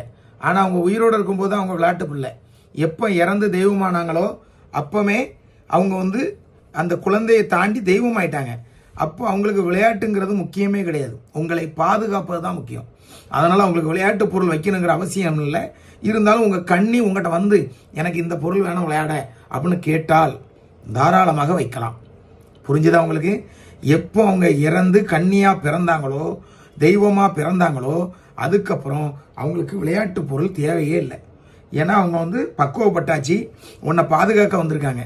அவங்க விளையாண்டுட்டு இருந்தா உன்னை பாதுகாக்க முடியுமா? அதனால நீங்க அதெல்லாம் சிந்திக்காதுங்க. உங்க கண்ணி கேட்டா கொடுங்க, அதுல மாற்று கருத்து இல்லை. உங்க கேள்விக்கு பதில் தந்துட்டேன், நன்றி. தயவு செய்து இனிமேல் நீங்க கேள்வி கேட்பதாக இருந்தால் எழுத்து பிழை இல்லாம, அதாவது ஒரு சாதாரண விஷயம் உயிரோடுன்னு முடிக்கிறதுக்கு உயிரோடும்னு முடிச்சிருங்க. அப்படின்னா எனக்கு வாசிக்கும் போது அந்த ப்ரோனன்சியேஷன் வராது, சொல்ல முடியாது. நன்றி. அதுக்கு அடுத்தபடியாக இந்திரா முருகன் அப்படிங்கிறவங்க ஒரு கேள்வி கேட்டிருக்கிறாங்க. முதல்ல அது கேள்வியா என்னன்னு வாசிச்சுட்டு பிறகு உங்களுக்கு பதில் தருகிறேன். நாங்கள் கும்பிடும் கன்னி போன தலைமுறையில் உள்ளது. அதில் குளிச்சுட்டு இருக்கும்போது, அதில் இல்லை ஆற்றுலங்கிறத அதுலன்னு போட்டிருக்காங்க. எல்லா மக்களும் இப்படி தான் இருக்கீங்க. ஆற்றுல குளிச்சுட்டு இருக்கும்போது தண்ணியில் மிதந்து வந்திருக்கு, என்னைய கும்பிடு என்று சொல்லியிருக்கு. அப்படி கும்பிட்ட ஆரம்பிச்சது. அதுக்கு அப்புறம் அவங்களுக்கு உடம்பு சரியில்லை. அவங்களுக்குன்னா அந்த கண்ணியை கும்பிட்டவங்களுக்கு. அதனால் கன்னி பெட்டியை ஒரு ஓரமாக போட்டுட்டாங்க. இந்த தலைமுறையில் என் கணவருக்கு பேய் பிடிச்சிருந்து அதை விரட்ட போன இடத்துல கண்ணியை அவுத்து விடுங்க, அதை நான் 10 வருடமாக கும்பிட்டுருக்கேன். அவ வந்ததுக்கு அப்புறம் நான் நன்றாக இருக்கிறேன்.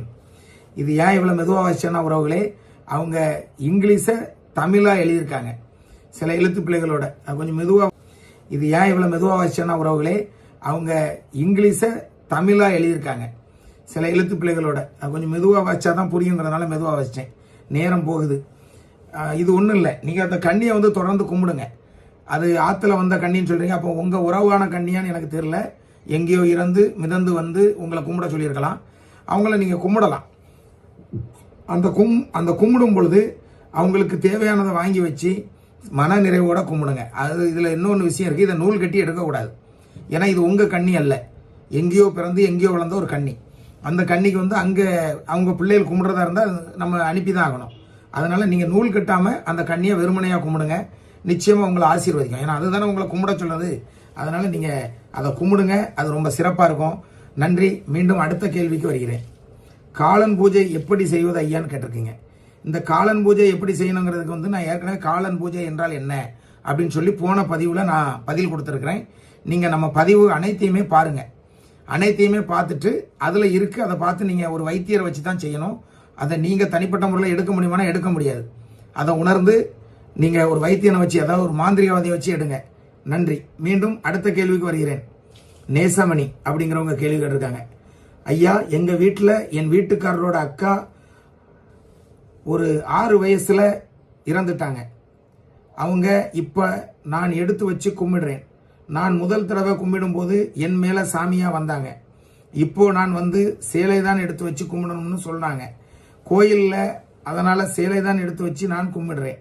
இல்லை அவங்களுக்கு பட்டுப்பாவடை தான் எடுத்து வச்சு கும்பிடணுமா, இல்லை சேலை எடுத்து வச்சு கும்பிடலாமா? ஐயா, எனக்கு உடனே பதில் சொல்லுங்க. அம்மா, கண்ணினாலே பாவாடை சட்டை தான். எந்த ஒரு கண்ணியும் சேலை கேட்க மாட்டான். அது மட்டும் இல்லை, இது உங்கள் வீட்டுக்காரரோட அக்கான்னு சொல்கிறீங்க. 100% உங்கள் வீட்டுக்காரரோட அக்கா உங்கள் மேலே வர மாட்டாங்க. உங்களுடைய கணவர் மேலேயோ, இல்லை கணவருடைய அண்ணன் தம்பி மேலேயோ, இல்லை அண்ணன் தம்பி பிள்ளை மேலேயோ, இல்லை நீங்கள் பெற்ற பிள்ளை மேலேயோ வருவாங்களே தவிர, நீங்கள் விளக்கேற்ற வந்தவங்க உங்கள் மேலே வர்றதுக்கு வாய்ப்புகள் கிடையாது. இப்போ நிறைய குடும்பங்களில் கண்ணி ஏன் மேலே வருதுன்னு மருமகள்கள் சொல்கிறாங்க. அது சில வைத்தியர்களும் தவறுதலாக வழிகாட்டி விட்டுட்டு போயிருந்தாங்க. அப்படி ஒரு வழிபாடு முறை கன்னி வழிபாடு கிடையாது.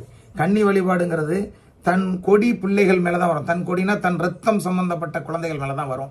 இதை நிறைய பேர் உணராமல் தப்பாக கும்பிட்டு தப்பாக மாட்டிக்கிட்டுறாங்க. அதனால் நீங்கள் இன்னும் கொஞ்சம் தெளிவாகவே அந்த கண்ணியை கும்பிடுங்க. முறைப்படி உள்ளே எடுத்திருந்தா அதை கூட கொஞ்சம் பெரிய ஆட்களை வச்சு பாருங்கள். இல்லை கூட என்கிட்ட நீங்கள் சில உங்களுடைய அட்ரஸ் இந்த விஷயங்கள்லாம் என்கிட்ட நான் ஃபோன் நம்பர் ஒரு பதிவில் கொடுத்துருக்கேன்.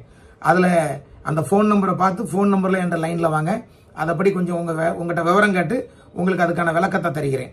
என்னோடய ஃபோன் நம்பர் 73 73 33 33 03. என்னுடைய ஃபோன் நம்பர் 73 73 33 33 03. தெளிவாக சொல்லிட்டேன், 2 முறை சொல்லிட்டேன். தயவு செய்து அவசரப்பட்டு இந்த கண்ணியை விவரம் தெரியாமல் கும்பிட்டு மாட்டிக்கிடாதுங்க. கண்ணினாலே பாவாடை சட்டை தான் வைக்கணும். அதுக்கு நீங்கள் சேலை வைக்கும்போது அந்த கண்ணி அந்த சேலையை உடுக்க முடியாது. அதை வேற யாராவது அந்த பூஜையை ஏற்றுக்கிட்டு சம்மந்தம் இல்லாமல் வழிகாட்டி உங்களுக்கு கஷ்டத்தையும் நஷ்டத்தையும் ஏற்படுத்திடக்கூடாது. பயப்படாதுங்க, அச்சம் தேவையில்லை. என்னுடைய நம்பருக்கு தொடர்பு கொள்ளுங்க. என்னால் முடிஞ்ச வரைக்கும் நீங்கள் எனக்கு பக்கத்தில் இருந்தீங்கன்னா நானே நேரடியாக கூட உங்களுக்கு சில விஷயங்களை சொல்லித் தருகிறேன். நன்றிம்மா. மீண்டும் அடுத்த கேள்விக்குள்ளே போகிறேன். ஐயா வணக்கம். என் கன்னி தெய்வத்தை தினசரி எந்த திசையில் வைத்து நான் வணங்க வேண்டும் மற்றும் நான் அன்றாட வழிபடும் தெய்வங்கள் குலதெய்வம் வைத்து இவர்களோடு சேர்த்து வணங்கலாமா? இல்லை என்றால் அவர்களுக்கென்று ஒரு தனி அறையில் வைத்து வணங்க உங்கள் உத்தரவுக்காக காத்திருக்கிறேன். ஏற்கனவே இதுக்கு நான் பதில் சொல்லியிருக்கிறேன் ஒரு பதிவில். அன்பானவர்களே, தயவு செய்து நம்மளுடைய அனைத்து இதுவரைக்கும் 24 பதிவு போட்டிருக்கேன். இந்த 24 ஆடியோவையும் கண்டிப்பாக பாருங்க, கேளுங்க. ஏன் அப்படின்னா இந்த மாதிரியான கேள்விகளுக்கெல்லாம் அங்கே முதல்ல பதில் சொல்லிட்டேன். வித்தியாசமான கேள்விகளை எதிர்பார்க்கிறேன், வித்தியாசமான பதில்களை சொல்லணும்னு ஆசைப்படுறேன். நீங்கள்லாம் கேள்விகளை வித்தியாசமாக கேட்டீங்கன்னா நானும் அதற்கான பதிலை சொல்லும் பொழுது உங்களுக்கும் ஆச்சரியமாக இருக்கும். அதனால கன்னி தெய்வத்தை தினசரி எந்த திசையில வச்சு கும்பிடணும்னு கேட்டிருக்கீங்க. அதாவது தென்மேற்கு திசை தான் கன்னி திசை, கன்னிமுக்கு. அந்த கன்னிமுக்கில் தான் கன்னிக்கு தீபம் ஏற்ற வேண்டும். தென்மேற்கில் இணைக்கப்பட்ட முக்கு, தென்மேற்கு முக்கு. அது நீங்கள் உங்கள் ஊரில் உள்ள பெரியவங்க யாற்ற கட்டலாம் கன்னிமுக்குனா இதான்பான்னு சொல்லிடுவாங்க. கன்னிமுக்கில் வச்சு கும்பிடுங்க. அது மட்டும் இல்லை, தனி அறையில் வச்சு கும்பிடவான்னு கேட்குங்க. நிச்சயமாக அதுதான் உண்மை. கன்னி என்பவள் உலக தெய்வம் அல்ல, உங்கள் வீட்டு குலதெய்வம். உங்கள் குலதெய்வத்தை கொண்டு போய் நீங்கள் உலக தெய்வத்தை கூட வச்சா கன்னிக்கு கோபம் வரும். என் வீடு என் கோட்டைக்குள்ள எனக்கு பூஜை வைக்காம குலதெய்வத்துக்கு பக்கத்தில் நீ யாரையோ கொண்டு வந்து வச்சிருக்கிய அப்படின்னு சொல்லி உலக தெய்வத்தை நீ வெளியே போன்னு சொல்லும். அந்த ஒரு சிரமத்தை தெய்வத்துக்குள்ளே கொடுக்காம தெய்வத்துக்குள்ளே ஒற்றுமை வர வைப்பதற்காகத்தான் கன்னிக்கு தனி பூஜை, உலக தெய்வத்துக்கு தனி பூஜைன்னு சொல்கிறேன். உலக தெய்வத்துக்குள்ள விபூதி இந்த கன்னி தெய்வத்துக்கு வரக்கூடாது, இந்த கன்னி தெய்வத்துக்குள்ள விபூதி உலக தெய்வத்துக்கும் போகக்கூடாது. அதை உணர்ந்து வணங்குங்க. ஒரு உரையில் ஒரு கத்தி தான் இருக்கணும், 2 கத்தி இருந்தால் உரை கிழிஞ்சிரும். ஒரு பூஜை அறையில் கன்னி ரூம் இருந்தால் கன்னிக்குன்னு தனியாக அந்த பூஜை ரூம் வைங்க, அது ஆசீர்வாதமாக இருக்கும். வாழ்த்துக்கள். மீண்டும் அடுத்த கேள்விக்கு செல்கிறேன். வணக்கம் ஐயா, பெண்கள் மாதவிடாய் காலத்தில் கன்னி தெய்வத்திற்கு தீபம் ஏற்றி வழிபடலாமா ஐயா அப்படின்னு கேட்டிருக்கீங்க. ஒரு அற்புதமான கேள்வி. நிச்சயமாக உறுதியாக பெண்கள் மாதவிடாய் காலத்தில் கன்னிக்கு தீபம் ஏற்றுவது சிறப்பானதல்ல, மிகவும் தவறான செயல். தயவு செய்து அப்படிப்பட்ட ஒரு தவறான செயலை, ஒரு பாவ செயலை செய்து விடாதீர்கள். உங்களுக்கு பெண்களுக்கு அன்னைக்கு தீட்டு நேரம் அப்படின்னா அவங்க ஒதுங்கிடணும். நீங்கள் அந்த நேரத்தில் உங்கள் வீட்டில் உள்ள ஆண் குழந்தைகளோ பெண் குழந்தைகளோ யாரையோ ஒருத்தரை வச்சு ஏற்றுங்க, அதுதான் சிறப்பு. ஆனால் நீங்கள் அந்த நேரத்தில் மாதவிடா நேரத்தில் போய் பெண்கள் ஏற்றுனா அது மிகப்பெரிய கொடூரம், தவறு, பாவம். இந்த தவறை யாரும் செஞ்சிடாதுங்க. தயவுசெய்து இதுக்கு தனியாக ஒரு பதிவு வேணாலும் போடுறேன். இல்லை, என் மக்கள் இதை கண்டிப்பாக நீங்கள் அனைவரும் கேட்டுருவீங்க. பிற வேணா அதுக்கு ஒரு தனிப்பதிவு, சொன்னதையே திருப்பி சொன்ன மாதிரி இருக்கும். வேண்டாம். மாதவிடான நேரத்தில் பெண்கள் விளக்கு தீபம் ஏற்றுவது தவறு, கன்னிக்கு விளக்கு ஏற்றுவது மிகப்பெரிய தவறு. அதனால் அந்த பாவச் செயலை செய்திராண்டாம். மீண்டும் அடுத்தது ஒரு கேள்விக்கு பதில் தர அந்த கேள்வியை வாசிக்கிறேன். அன்பானவர்களே, ஒவ்வொரு கேள்வியும் முக்கியமானது, அனைத்தையும் கவனியுங்கள். அண்ணா, கன்னி தெய்வங்களால் நாம் கேட்ட வரத்தை எல்லாம் தருவாங்களா, அல்லது ஏதும் தர முடியாத வரம் ஏதும் உண்டா? அருமையான ஒரு கேள்வி. நீ கேட்கும் வரத்தை நீ உண்மையாக உறுதியாக பிடித்து கேட்டால் கன்னி தெய்வத்தால் தர முடியாது என்று எதுவுமே இல்லை. ஒன்றே ஒன்று மட்டும் கிடையாது, அது தவிர எல்லாத்தையுமே கன்னி தெய்வத்தால் தர முடியாது. அந்த ஒன்று என்னன்னா இன்னொரு நாள் சொல்கிறேன். ஏன்னா எல்லாமே ஒரே பதிவில் சொல்லணும்னா அது ரொம்ப சிரமம். அதனால் ஒரு கன்னி தெய்வத்தால் தர முடியாதுங்கிறது எதுவுமே கிடையாது. நீ என்ன வரம் கேட்டாலும் அந்த வரம் நியாயமானதான்னு பார்க்கும். அது நியாயமான இருந்தால் நிச்சயமாக உனக்கு அதை தந்துடும். தன் பிள்ளை அதை பெறக்கூடியவனான்னு பார்க்கும். அதுக்காக நீ போய் 2000 கோடி ரூபாய் பணம் தானே எப்படி தரும்? தராது. அப்போ நீ உழைச்சி சம்பாத்தியம் பண்ணுறது உன் உழைப்புக்கு ஏற்ற ஊதியத்தை தரணுமானா தந்துடும். அதை உணர்ந்து நீ உன் கண்ணிட்ட வரம் கேட்கணும். நான் தெய்வத்தை வச்சுருக்கேன், சாமியை வச்சுருக்கேன்னு சொல்லி போய் நான் எனக்கு ஒரு 50 கிலோ தங்கம் தான் கேட்டால் அது என்ன முறை? யாராக இருந்தாலும் கன்னியை வணங்கி உழைப்பில் முன்னேற வேண்டும் என்று நினைக்க வேண்டுமே தவிர கன்னியை வைத்து தொழில் செய்து சம்பாத்தியம் பண்ண வேண்டும் என்று நினைத்து விடக்கூடாது. உறுதியாக சொல்கிறேன். அதனால் வரம் கேட்கன்னு சொல்லி வசங்கட்டத்தனமாக கேட்டு அடி வாங்கிடக்கூடாது. பக்தர்களே, வரம் கேட்கன்னு சொல்லி வசங்கட்டத்தனமாக கண்ணிட்ட கேட்டு அடி வாங்கிடக்கூடாது. யார் அடித்தாலும் தாங்கலாம், கண்ணி அடித்தா தாங்க முடியாது. அதை உணர்ந்து வணங்குங்கள். பிறகு தர முடியாத வரம் ஒன்று உண்டு கன்னியால். அந்த ஒன்று என்னங்கிறது காலம் போக போக சொல்கிறேன். ஏன்னா அப்போ இது கன்னியை கும்பிட்டு புரோஜனம் இல்லை, எனக்கு தர மாட்டாங்களான்னு நினச்சிடுவாங்க. அப்படி அல்ல, அந்த தர முடியாததையும் வாங்க முடியும்.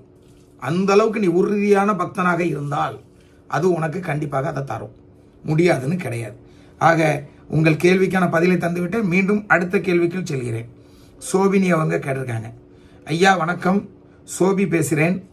கன்னி தெய்வம் சம்பந்தப்பட்ட சந்தேகங்களை உறவுகள் கூறும் வகையில் தாங்கள் கொடுக்கும் அனைத்து விடைகளும் எனக்கு நன்கு பயன் தரும் வகையில் உள்ளது. ரொம்ப நன்றி அம்மா, தெளிவாக எழுதியிருக்கீங்க அம்மா, இப்படி தான் எழுதணும். மேலும் சந்தேகங்களை உடனே தீர்த்து வைக்கிறீர்கள். நன்றி, வாழ்க வளமுடன் ஐயா. இவங்க கேள்வி கேட்கல, என்னை பாராட்டியிருக்கிறாங்க. உங்கள் பாராட்டுக்கு நன்றி. நான் வணங்கும் கன்னி தெய்வங்கள் இந்த அறிவை எனக்கு கொடுத்துருக்குறாங்க, இந்த ஆன்மீகத்தை எனக்கு கொடுத்துருக்குறாங்க. இது எனக்குள்ள மட்டும் இருந்துடாம என்னை சுற்றி இருக்கக்கூடிய என்னுடைய குழந்தைகள், என்னுடைய மனைவி, என்னை சுற்றியுள்ள சொந்தங்கள், உங்களை போன்ற நண்பர்கள் அனைவரும் கற்றுக்கொண்டு உங்கள் வாழ்வில் வளமுடனும் நலமுடனும் வாழ வேண்டும் என்ற எண்ணத்தில், அதெல்லாம் விட அதையும் தாண்டி ஒரு கன்னிக்கு பதி இருக்க வேண்டும், ஒரு கன்னிக்கு கோயில் இருக்க வேண்டும், அந்த குழந்தை ரோட்டில் நிற்கக்கூடாது, அந்த குழந்தை வெயிலில் நிற்கக்கூடாது, காற்றில் மழையில் நிற்கக்கூடாது என்ற நல்ல எண்ணத்தில் கன்னிகளுக்காகத்தான் உழைக்கிறேன். வேறு என்ற காரணமும் இல்லை. ஒரு கன்னி தெய்வம் என்ன செய்ய முடியும், அதால் யாரெல்லாம் வாழ வைக்க முடியும் அப்படிங்கிறத நான் ரொம்ப உறுதியாக உணர்ந்தவன். எங்கள் வாழ்க்கையில் நாங்கள் அனுபவித்த மாதிரி இன்னொருத்தர் அனுபவிச்சிருக்க மாட்டாங்க. அவ்வளோ பெரிய வாழ்க்கை வாழ்ந்துட்டு தலைகீழ போயிட்டு மறுபடியும் கண்ணியை வணங்க ஆரம்பித்து வாழ்க்கை நல்ல ஒரு நிலைமைக்கு வந்துச்சு. அதெல்லாம் என் கூட பழகினவங்களுக்கு தெரியும். எப்பேற்பட்ட குடும்பம் எப்படி அடிபட்டுச்சு உங்களுக்கு தெரியும். எப்பேற்பட்ட குடும்பம் எப்படி அடிபட்டுச்சு, எப்படி சீரழிஞ்சுது, இப்போ எப்படி வளர்ந்து வந்து நிற்கிறாங்க அப்படின்னு. இந்த வளர்ந்ததுக்கு காரணம் நான் வணங்கின 2+1 3 கன்னி தான். உணர்வுகளோடு நம்பணும், உணர்வுகளோடு வணங்கணும், உண்மையாக வணங்கணும். சும்மா போட்டு பெருமைக்கு கும்பிட்டுட்டு நடிச்சுட்டு போனால் அங்கே பிரயோஜனமே இல்லை. ஒரு கன்னி தெய்வத்தை வணங்கினா அங்கே உண்மை இருக்கணும். அந்த கன்னி தெய்வத்துக்கு ஆடம்பரம் பிடிக்காது, பந்தா பிடிக்காது. நீ ஒரு கிளாஸில் ஒரு கிளாஸ் தண்ணி வச்சு வணங்கினாலே அதை அன்போடு ஏற்றுக்கொள்பவர் தான் கன்னி தெய்வம். எனக்கு இதை தான் நீ தந்தாகணும்னு கேட்க மாட்டாங்க. ஆனால் உனக்கு எல்லா அந்தஸ்தும் வசதியும் வந்த பிறகு கேட்பாங்க, எனக்கு இதை செஞ்சால் நல்லா இருக்குமென்னு கேட்பாங்க. அப்போ உன்கிட்ட கேட்குறாங்கனாலே உனக்கான தகுதியை அவங்க வளர்த்துருக்காங்கங்கிறத உணர்ந்துக்க. சரி, இந்த கேள்விக்கு மட்டும் பதிலை சொல்லுவோம். பேசினா உள்ளே போய்கிட்டே இருப்பேன், நேரம் கடந்து கொண்டிருக்கிறது. ஆக இவங்க என்னை வாழ்த்திருக்கிறாங்க. உங்கள் வாழ்த்துக்கு நன்றி அம்மா. மீண்டும் உங்களுடைய கேள்விகளை எதிர்பார்க்கிறேன். அடுத்தபடியாக அகிலன் என்பவர் கேள்வி கேட்டிருக்கிறார். அண்ணா, நேற்று தான் கன்னியம்மனுக்கு கும்பப்படையில் போட்டோம். அதற்கு தேவையான பொருட்களும் சரியாகத்தான் வைத்தோம். அம்மன் பல காலமாக விக்கிரகமாக தான் உள்ளார். இன்று காலை 6 மணி அளவில் எனக்கு ஒரு கனவு. அந்த கனவில் எங்க சித்தி வந்து வீட்டை பங்கு கேட்கிறார். நான் தர முடியாது என்று சிலையில் அடித்து கொண்டு அழுகிறேன். இது காலையில் மிதமாக கண்ணீரிலிருந்து கண்ணீர் வருகிறது. என்ன காரணம்? தயவு செய்து சொல்லுங்கள் ஐயா. அது அப்போ பங்கு வைக்காத சொத்து அப்படிதானே? இதெல்லாம் வந்து நீங்கள் உணர்ச்சி வசமே படாண்டாம். எப்போ அந்த கோட்டைக்குள்ளே ஒரு கன்னி தெய்வத்தை வைத்தீங்களோ அது அந்த கோட்டை உங்களுக்கும் சொந்தம் இல்லை, உங்கள் சித்திக்கும் சொந்தம் இல்லை, யாருக்கும் சொந்தம் இல்லை, அந்த கன்னி தெய்வத்துக்கு தான் சொந்தம். நீ அந்த கன்னி தெய்வத்தை நம்பி பிடிக்க பிடிக்க பிடிக்க அந்த இடம் வந்து ஒரு கோயிலாக மாறுது. அப்போ அங்கே வீடு இல்லை, அது கோயில். அப்போ நீ என்ன பண்ண போறான்னா, அந்த கோயிலில் பூஜை போடக்கூடிய நீ என்றைக்குமே கன்னிக்கு வந்து பூஜை போட அடுத்தவங்களை கூப்பிட்டு வரக்கூடாது. அந்த கன்னியோடைய பிள்ளைகள் தான் பூஜை போடணும். அப்போ பூஜை போட்டு நீ உண்மையாக இருந்தால் அந்த இடத்துல பங்கு பிரச்சனை இல்லாமல் உனக்கு வசதியை தந்து வாரி வழங்கி உன்னால் உன் குடும்பத்திற்கு அந்த பணத்தை கொடுத்து கையெழுத்தாகும் அந்த இடம். ஆனால் அந்த இடத்த நீ விற்கிறதுக்கு என்றைக்குமே நினைக்கக்கூடாது. ஏன்னா எந்த ஒரு வீட்டுக்குள்ள கன்னி தெய்வத்தை எடுத்துட்டாலும் அந்த இடத்த விற்கக்கூடாது. அப்படி விற்றா நீ மறுபடியும் வாழ்க்கையில் முன்னேறது ரொம்ப கஷ்டம், ரொம்ப சிரமம், தொழில் நடக்காது, பணப்பிரச்சனை வரும், குடும்பத்தில் பிரச்சனை வரும், உன் வாழ்க்கை சீரழியும். நிறைய வீடுகளை அவசரப்பட்டு உணர்ச்சி வசப்பட்டு பிள்ளைகள் விற்றுருவாங்க. ரெண்டாவது அந்த தெய்வம் பிள்ளைகள்கிட்ட போகாது, அந்த வீட்டிலே தான் இருக்கும். எந்த வீட்டில் பதியமைக்கிறோமோ அந்த வீட்டை தாண்டி அந்த கன்னி எங்கேயும் போகாது. அப்படி இல்லாமல் இருந்தால் உன் வீட்டில் நீ பதியமைச்சு ஒரு கன்னியை கும்பிட்டுட்டு இருப்பா, பக்கத்து வீட்டில் அந்த கன்னியை தான் இன்னொருத்தன் கூப்பிட்டுலாமே. அப்படி கூப்பிட முடியாது. அது சொந்த பிள்ளையாக இருந்தாலும் கூட முடியாது. எந்த பிள்ளைகிட்ட முதல்ல போகுதோ அந்த பிள்ளைகிட்ட தான் காலாகாலத்துக்கு இருக்கும், அந்த கொடி வழியாக தான் வரும். ஆக அந்த தெய்வம் தேர்ந்தெடுத்த வீட்டை பங்கு போட முடியாது. பணம் பங்கு போட்டுக்கலாம், வீட்டை நாளாக வெட்டி துண்டு துண்டாக ஆக்க முடியாது. ஆக தன்னை வணங்கும் பிள்ளைகள் தன்னை முறையாக தன்னை வழிநடத்துவார்கள் என்று நினைக்கக்கூடிய பிள்ளைகள்கிட்ட தான் அந்த கன்னி போகும். அதனால் பயப்படாண்டாம், அச்சம் பெறாண்டாம். நீங்கள் உங்கள் தொழிலை நல்லா பாருங்கள், வசதி வரும். இந்த இடத்த விலை கொடுத்து வாங்கி உங்கள் கன்னிக்கு ஒப்படைங்க. நன்றி. மீண்டும் கார்த்திக்குங்கிறவங்களுடைய கேள்விக்கு செல்கிறேன். ஐயா, என் குழந்தை இறந்து 21 வருடம் ஆகிறது. ஆனால் 3 வருடம் முன்பு என் கனவில் என் குழந்தை வந்து பால் கேட்டது. அதிலிருந்து நாங்கள் 3 வருடம் கும்பிடுகிறோம். பால், துணி, தின்பண்டங்கள் வைத்து கும்பிட்டோம்.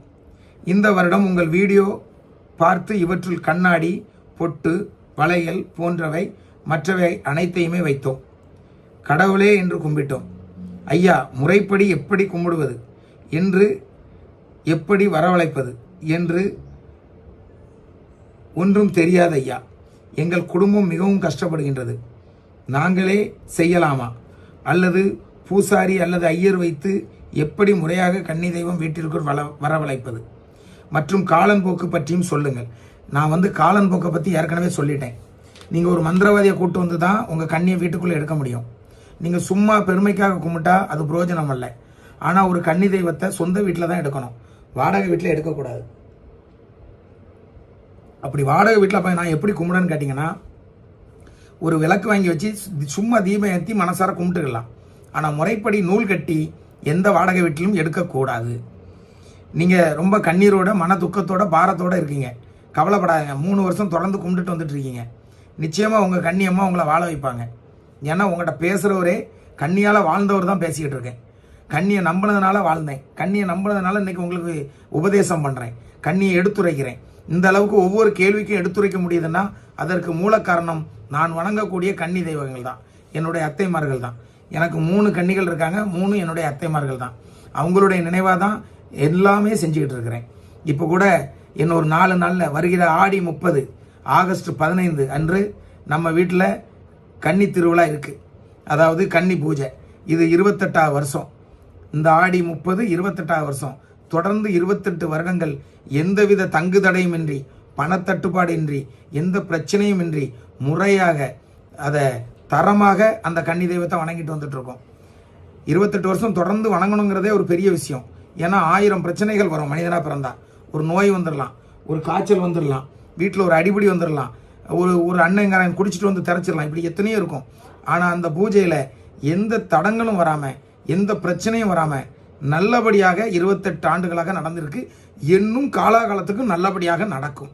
வருகின்ற ஆடி 30 அன்று 28ஆம் ஆண்டு திருவிழா நான் வணங்கக்கூடிய கன்னிகளுக்கு. ஆக நீங்களும் அன்னைக்கு மனப்பூர்வமாக நம்ம கன்னியை நினச்சிக்கலாம். உங்களெல்லாம் வாழ வைப்பாங்க. நம்பி வந்த புள்ள யாரும் தோத்து போனதா சரித்திரம் இல்லை. நம்பி வந்த புள்ள யாரும் தோத்து போனதா சரித்திரம் இல்லை. ஒருவேளை நீங்கள் இங்கே வர்றதா இருந்தாலும் கூட இதை கேட்கக்கூடிய அத்தனை உறவுகளுக்கும் இது 1000 வருட அழைப்பு. இந்த பதிவை கேட்கக்கூடியவங்க, இங்கே வரணும்னு நினைக்கிறவங்களுக்கு 1000 வருட அழைப்பு. எல்லாருக்கும் 100 வருஷம் தான் சொல்லுவேன். நான் உங்களுக்கு 1000 வருஷம் சொல்லியிருக்கிறேன். மனப்பூர்வமாக வரலாம். வர்றவங்கள வாங்கன்னு வரவேற்போம். ஆனால் யாருக்கும் அழைப்புதல் கொடுக்க மாட்டோம், நோட்டீஸ் கொடுக்க மாட்டோம். எங்கள் வீட்டில் கன்னி பூஜை வாங்கன்னு சொல்ல மாட்டோம். அப்படி சொல்லக்கூடாது. கன்னியை அவரவர் வீட்டுக்கு மட்டும் வைத்து வெளியே தெரியாமல் வணங்க வேண்டும். ஏன்னா சம்மந்தம் இல்லாமல் சில மந்திரவாதிகள் கன்னியை பிடிக்கிறதுக்கு வாய்ப்பு உண்டு. அதனால் எல்லாரையும் கூப்பிடக்கூடாது. ஆமாம், அதனால் உரிமை உள்ளவர்கள், உண்மையாக கன்னி தெய்வத்தை நம்புவர்கள் மட்டும் வருவதாக இருந்தால் வரலாம். நம்ம வீடு எப்பவும் வாசல் திறந்தே இருக்கும். வர்றவங்கள வரவேற்க. வருகின்ற ஆடி 30 28ஆம் ஆண்டு திருவிழா நான் வணங்கக்கூடிய அத்தைகளுக்கு நடைபெறும். நண்பர்களே, வர விருப்பம் இருந்தால் தாராளமாக நீங்கள் வரலாம். வாழ்த்துக்கள். அடுத்தபடியாக நீங்கள் கன்னியை உள்ளெடுக்கணும்னு சொல்லியிருக்கீங்க. இப்போ தற்சமே நீங்கள் சொந்த வீட்டில் இருக்கீங்களா, வாடகை வீட்டில் இருக்கீங்களா முக்கியம். ஒருவேளை நீங்கள் வாடகை வீட்டில் இருந்தால் கன்னியை முறைப்படி எடுக்காண்டா அப்படியே கும்பிட்டுட்டுருங்க. சொந்த வீட்டில் இருந்தால் முறைப்படி ஒரு மந்திரவாதியை வச்சு எடுங்க. மீண்டும் அடுத்த கேள்விக்குள்ளே போகிறேன். சூர்யாங்கிறவங்க கேள்வி கேட்டிருக்கிறாங்க. அண்ணா வணக்கம், என் பெயர் மகாலட்சுமி. சுடலை மாட சாமியிடம் கணக்கு கேட்கும் பொழுது, உன் வீட்டு வாசலில் 2 கன்னி இருக்கு, அதில் 1 துடியா இருக்கு, அதை நீ கும்பிடணும் என்று சொன்னார்கள். நாம கும்பிட்டு தான் இருக்கோம். ஏன் சாமி இப்படி சொல்றாங்கன்னு நான் அதை பெருசா எடுத்துக்கல. அண்ணா, இப்போது புரியுது. நாங்க முறைப்படி கன்னியை எடுக்காம கும்பிட்டதால தான் சாமி இப்படி சொல்லியிருக்காங்கன்னு. 6 வருஷத்துக்கு முன்னாடி சொன்ன சாமியோட பதில் இப்போ உங்கள் மூலமாக எனக்கு புரிந்தது. நன்றி அண்ணான்னு சொல்லியிருக்காங்க. மகிழ்ச்சிமா. அந்த சுடலமாட சுவாமி சொன்னது போல உன் கன்னி தெய்வத்தை அந்த சாமி என்ன சொல்லிருக்கணும், முறையா சொல்லி தந்திருக்கணும். மொட்டையா உன்ட சொல்லிட்டாங்க, அதுதான் பிரச்சனை. உன்ட முறையா சொல்லி தந்திருந்தா நிச்சயமாக நீ அந்த முறையா எடுத்திருப்பா. ஆனால் நான் இன்னைக்கு சொல்லித்தரேன். நீங்கள் முறையாக கண்ணியை வீட்டுக்குள்ளே எடுங்க, முறைப்படி வணங்குங்கள், வாழ்வில் எல்லா நலமும் வளமும் பெற்று வாழுங்கள், செல்வ செழிப்போடு வாழுங்கள். ஆனால் அதில் ஒரு விஷயம் அந்த சாமி குறையா சொல்லிட்டாங்க. 2 கண்ணி இருக்குது, அதில் 1 துடியாக இருக்குது, அதை கும்பிடு அப்படின்னு சொல்லிட்டாங்க. என்றைக்குமே கண்ணி துடியாக தான் இருக்கும். 1 இல்லை 2 இல்லை, எத்தனை கண்ணி இருந்தாலும் துடியாக தான் இருக்கும். ஆனால் அந்த துடியை ஆக்கப்பூர்வமாக்குறது பக்தர்கள் கையில் தான் இருக்குது. நீங்கள் நம்பி பிடிக்க பிடிக்க பிடிக்க, அதாவது நம்பி வணங்க வணங்க வணங்க உங்கள் கன்னி தெய்வம் மிருகு அந்த எப்படி சொல்கிறது, அந்த அதோட பவரே வேற ஏறிக்கிட்டே இருக்கும், சக்தி கூடிக்கிட்டே இருக்கும். அப்போ நீ நினைக்கிறதெல்லாம் அதால் செய்ய முடியும். உள்ளன்போடு உணர்வோடு நீ வணங்கும் பொழுது அந்த தெய்வத்துடைய பலம் கூடிக்கொண்டே இருக்கும். நீயும் அந்த தெய்வத்திற்கு கொடுக்க வேண்டியது என்னதுன்னா உணவு, அதுக்கு இயற்கை பழங்கள் வைத்து வணங்க வேண்டும். இப்படி நிறைய விஷயங்களை செய்யும் பொழுது அதுக்கு தான் பிள்ளைக்கு என்ன கொடுக்கணும்னு ஏங்கிக்கிட்டே இருக்கும். முறைப்படி வணங்கு, முறைப்படி உன்னை வாழ வைப்பால் கன்னி தெய்வம். நன்றி. மீண்டும் ரசிகாங்கிறவங்களுக்கு பதில் சொல்ல கடமைப்பட்டிருக்கேன். அவங்களும் 2 கேள்வி கேட்டிருக்கிறாங்க. ஒரு கேள்வியில் 2 கேள்வி. அண்ணா, எங்கள் பூர்வீக வீட்டில் கன்னி தெய்வத்தை நினைத்து காமாட்சி விளக்கு ஏற்றி வழிபடுகிறேன். காமாட்சி விளக்கேற்றி தான் கடந்த 6 வருடமாக வழிபடுகிறேன். ஒரு காமாட்சி விளக்கேற்றி வழிபடலாமா? என் கணவனின் தாத்தா கன்னியை முறைப்படி எடுத்து வைத்து வழிபட்டார்கள்.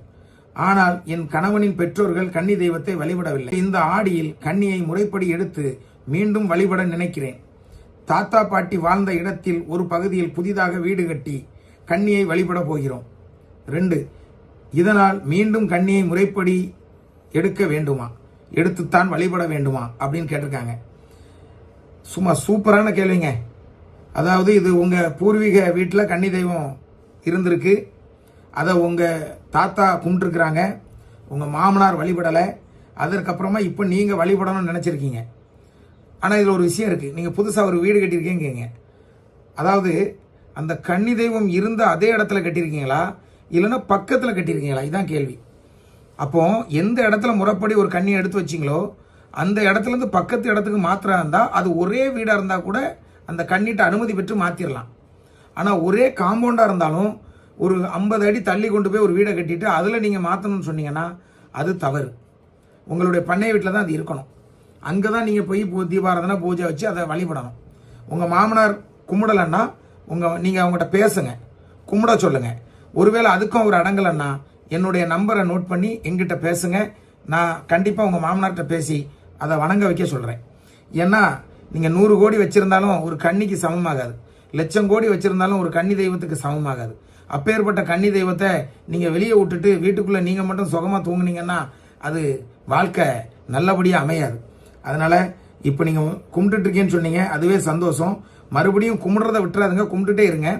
ஆனால் முறைப்படி கன்னியை உள்ளே எடுத்து வணங்க வேண்டும். ஏற்கனவே எடுத்திருக்காங்கன்னு சொன்னதுனால நீங்கள் எடுக்க வேண்டிய அவசியம் இல்லை, அந்த பண்ணை வீட்டிலே வச்சு கும்பிடலாம். ஆனால் நீங்கள் வீடு மாற்றி கட்டிருந்தீங்கன்னா அங்கே எடுக்க முடியாது. எடுக்க முடியும்னு நான் சொல்லலை, எடுக்க முடியாதுன்னு சொல்கிறேன். அதை உணர்ந்து நீங்கள் வீம்பு பண்ணாமல் கண்ணிட்ட போட்டி போடாமல், தாயே நீ இருக்கும் இடத்துக்கு நான் தேடி வந்து வணங்குகிறேன், நீ என்னை வாழவை அப்படின்னு சொல்லி அந்த இடத்துல எந்த இடத்துல இது வரைக்கும் தீபம் ஏற்றி வணங்கினாங்களோ அதே இடத்துல போய் வச்சு வணங்குங்க. அதுதான் சிறப்பு. என் கணவரின் தாத்தா முறைப்படி எடுத்து வழிபட்ட கன்னியை அவர்கள் வாழ்ந்த வீட்டின் ஒரு பகுதியில் நாங்கள் புதிதாக கட்டிய வீட்டில் மீண்டும் முறைப்படி தான் கன்னியை எடுத்து வழிபட வேண்டுமான்னு கேட்டீங்க. இதுவும் தெளிவாக கேட்டிருக்கீங்க. நிச்சயமாக அதே இடத்துலன்னு சொல்லியிருக்கீங்க. அப்போ நீங்கள் கன்னியை எடுக்காண்டாம், அப்படியே கும்பிடலாம். ஆனால் அந்த விளக்கு இதெல்லாம் கொஞ்சம் புதுசாக வாங்கி வச்சு வணங்குங்க, அது இன்னும் சிறப்பாக இருக்கும். நன்றி. பாவூர் சத்திரத்திலிருந்து ஒரு கேள்வி. ஐயா, நாங்கள் என் கன்னிக்கு பிடித்த இடத்தில்தான் பூஜை செய்து வந்தோம். வேலையின் காரணமாக தற்பொழுது வேறு இடத்தில் வசித்து வருகிறோம். வாரத்தில் ஒரு நாள் வெள்ளிக்கிழமை கன்னிக்கு பிடித்த வீட்டில் பூஜை செய்து விடுகிறோம். நான் என் கன்னி தெய்வம் நினைத்தால் என் சின்ன குழந்தைக்கு உடல்வலி வந்து விடுகிறது. இதற்கு என்னவென்று தெரியவில்லை.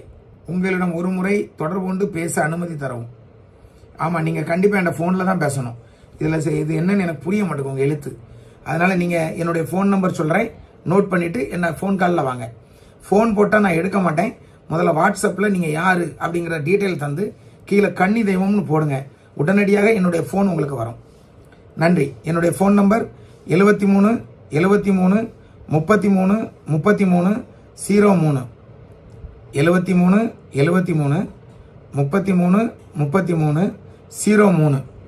நன்றி. மீண்டும் சூர்யாங்கிறவங்களுடைய கேள்விக்கு பதில் சொல்கிறேன். நாங்கள் சொந்த ஊரில் இல்லை, வெளியூரில் இருக்கிறோம். இங்கு கோடாங்கிய பார்த்து கன்னியை எடுப்பது அவர்கள் விவரம் தெரிந்தவர்களாக இருக்க வேண்டும்.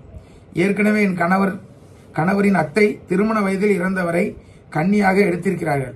இதற்கு பதில் தாருங்கள். ஒருத்தர் திருமண வயசுல இறந்துருக்காங்கன்னா அவங்க கன்னியே கிடையாது. அதை கண்ணின்னு சொல்லி நிறைய பேர் கும்பிட்டு இருக்காங்க.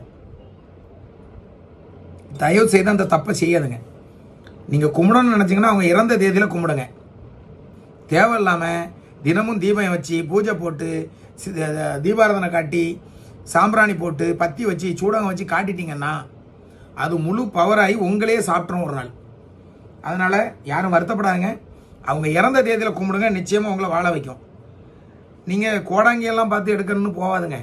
இதுக்குன்னே கண்ணி எடுத்துற உங்க ஊர் பக்கத்துல இருப்பாங்க. உங்க வீட்டில் ஒரிஜினலா கண்ணி இருந்துச்சுன்னா அப்படி மாந்திரிகவாதியை பார்த்து எடுங்க. இந்த கோடாங்கி பண்ணிட்டு வர்றவங்களெல்லாம் நீங்க தேடணும்னா கஷ்டம். அவங்க இந்த ஒரு நாள் ஒரு ஊர்ல இருப்பாங்க, நாளைக்கு ஒரு ஊர்ல இருப்பாங்க. அதனால அதை விட்டுருங்க. உங்க ஊர்லயே இருப்பாங்க இந்த மாந்திரிகம் தொழில் செய்யறவங்க, பூஜை போட்டுக்கிட்டு மந்திரம் செஞ்சுட்டு ஒரு பண்ணுவாங்க. அவங்கள்ட்ட எங்க கண்ணி எடுத்தானே எடுத்துருவாங்க. அவங்கள்ட்ட உறவு வைக்காதுங்க. கண்ணி எடுத்து தந்ததோட அவங்களை விரட்டி விட்டுருங்க. பிறகு அங்கே உறவு வைக்க வேண்டாம். சரி, அடுத்தபடியாக நவீன் பெருமாள் என்பவருடைய கேள்விக்கு பதில் சொல்றேன். அண்ணா, எங்க கிராமத்தில் இருக்கும் குறிப்பாக கன்னி வழிபாடு செய்யும் அனைவருமே தை பொங்கல் என்றுதான் வழிபாடு செய்கிறாங்க. நாங்களும் அப்படித்தான் வழிபடுகிறோம். ஆனால் ஆடி மாதம் தான் கன்னி வழிபாடு செய்ய உகந்த மாதம் என்று சொல்லுறீங்க. இப்போது நாங்கள் எந்த மாதம் வழிபாடு செய்வது சரி என்று விளக்கம் தாருங்கள். இப்போது நாங்கள் தை பொங்கல் என்று செய்யும் கன்னி வழிபாடை நிறுத்திவிட்டு ஆடி மாதம் வழிபாட்டால் ஏதும் பிரச்சனைகள் வராதா? அதற்கு நீங்கள் சரியான விளக்கம் தாருங்கள். உண்மைதான், இது நிறைய ஒரு வீட்டில் இந்த பிரச்சனை இருக்கு. அதாவது ஒரு கன்னி தெய்வத்திற்கு உகர்ந்த மாதம் ஆடி மாதம், ஆடி மாதம், ஆடி மாதம். ஒரு விவசாயிகளுக்கு உகர்ந்த மாதம் தை மாதம். தை மாதம் தான் விவசாயிகளின் திருவிழா, தை பொங்கல். அது விவசாயிகள் சூரியனுக்கும் பூமாதேவிக்கும் நினைத்து வணங்கக்கூடிய பொங்கல் விழாதான், விவசாய விழாதான் தை மாசம்.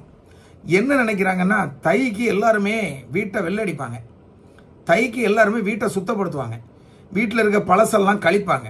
கழிச்சிட்டு நல்லபடியாக பொங்கப்பான சூரியனுக்கு வச்சு கும்பிட்டுட்டு கரும்பு கிரும்புன்னு வச்சு கும்பிடுவாங்க. விவசாயிகள் செய்யக்கூடியது பொங்கல் திருவிழா, விவசாய திருவிழா. ஆனால் நாம் என்ன பண்ணிட்டோம் அப்படின்னா, வீடு சுத்தமாக இருக்குல்ல, கன்னிக்கு சுத்தமாக இருக்கிற அன்னைக்கு தானே கும்பிடணும்னு சொல்லி ஆடிய தைக்கு மாற்றிட்டோம். தீபாவளி அன்னைக்கு தான் கொண்டாடணும். கிறிஸ்மஸ் அன்னைக்கு தான் கொண்டாடணும். ரம்ஜான் பக்ரீத் அன்னைக்கு தான் கொண்டாடணும். நீங்கள் பிறந்த தேதியில் உங்களுக்கு பிறந்த நாளை கொண்டாடலாமே தவிர 10 நாள் கழிச்சு உங்க பிறந்த நாளை கொண்டாடுறது சிறப்பே கிடையாது. அதே போல கன்னி வழிபாடும் அப்படித்தான். நீங்க தை மாசம் மாற்றும் பொழுது உலகத்தில் உள்ள எல்லா கன்னிகளுக்கும் ஆடி மாசம் கும்பிடும் பொழுது உங்க வீட்டில் மட்டும் தை மாசம் கும்பிட்டு இருப்பாங்க. உங்க கன்னியே வேதனைப்படும், ஐயோ இப்படி செய்யறாங்களா. 365 நாளும் கன்னிக்கு வழிபாடு செய்யலாம். ஆனால் கன்னிக்கு உடை மாற்றுவது, கன்னிக்கு வளையல் வைப்பது, கண்ணாடி வைப்பது, சீப்பு வைப்பது, சிலுக்குவாரி வைப்பது, ரப்பர் பேண்ட் வைக்கிறது, கிளிப் வைக்கிறது, இதர பொருட்கள் அனைத்தும் வைப்பது ஆடியில் தான் வைக்க வேண்டும். அதை உணர்ந்து ஆடியில் வணங்குங்கள், நன்றாக வாழுங்கள். வாழ்த்துக்கள். மீண்டும் அடுத்த கேள்விக்கு போகிறேன். ஜெபராணிங்கிறவங்க கேட்டிருக்காங்க, ஐயா எனது மகன் 6 மாத ஐயா என் மகனின் குழந்தை, அதையும் அவங்க தப்பாக தான் போட்டிருக்காங்க, எழுத்து பிழை. ஐயா என் மகன் குழந்தை 6 மாத பெண் கரு இறந்து பிறந்தது. இதை நானே வாசிக்கிறேன், இது வேற ஸ்டைலில் வாசிக்கணும். ஐயா என்னுடைய மகனுடைய பிள்ளை, ஐயா எனது மகனுடைய குழந்தை 6 மாசத்திலேயே கருவில் இருந்து பிறக்கும் போதே இறந்து பிறந்துச்சு. அதை எங்கள் வீட்டில் வைத்திருக்கிறோம். அது கன்னியான்னு கேட்டிருக்கீங்க. 100% கன்னி. பெண் பிள்ளைன்னு உங்களுக்கு தெரிஞ்சிட்டலா, உருவம் வந்துட்டலா, உறுப்பு வந்துட்டலா, நிச்சயமாக அது கன்னி. இதுக்கு நான் ஒரு பதிவு உள்ளே போட்டிருக்கேன். நீங்கள் உள்ளே போய் அதெல்லாம் பார்த்தீங்கன்னா 22 பதிவு போட்டிருக்கேன். அதில் ஒரு பதிவு, அது அந்த பதிவில் ஹெட்லைன் போட்டிருப்பேன், இறந்து பிறந்த பெண் குழந்தைகளும் கன்னி தெய்வமேன்னு போட்டிருப்பேன். வயிற்றிலிருந்து வெளியே பிறக்கும் போது இறந்திருந்தா கூட அதுவும் கன்னி தெய்வம் தான், தன் குடும்பத்தை காப்பாற்றத்தான் செய்யும். அதை உணர்ந்து அதை நீங்கள் வழிபட்டு வாருங்கள். நல்லா இருங்க, கும்பிடுங்க. சந்தோஷம். மீண்டும் அடுத்த கேள்விக்கு செல்கிறேன். அகிலன்கிறவர் கேட்டிருக்காரு, பெரிய கேள்வியெல்லாம் இருக்கு. அன்பானவர்களே, இந்த சேனலுடைய நோக்கம் என்னங்கிறது உங்களுக்கு நான் திரும்ப சொல்ல வேண்டியதில்லை. இந்த சேனலை பொறுத்தளவில் இது முழுக்க இறை வழிபாடு, இறை நம்பிக்கையில் நடத்தப்படக்கூடியது. ஜாதி மதங்களுக்கு அப்பாற்பட்டது. இங்கே இஸ்லாமியர்களும் இருக்கிறார்கள், கிறிஸ்தவர்களும் இருக்கிறார்கள், இந்துக்களும் இருக்கிறார்கள், அனைத்து மதத்தைச் சேர்ந்தவர்களும் இருக்கிறார்கள்.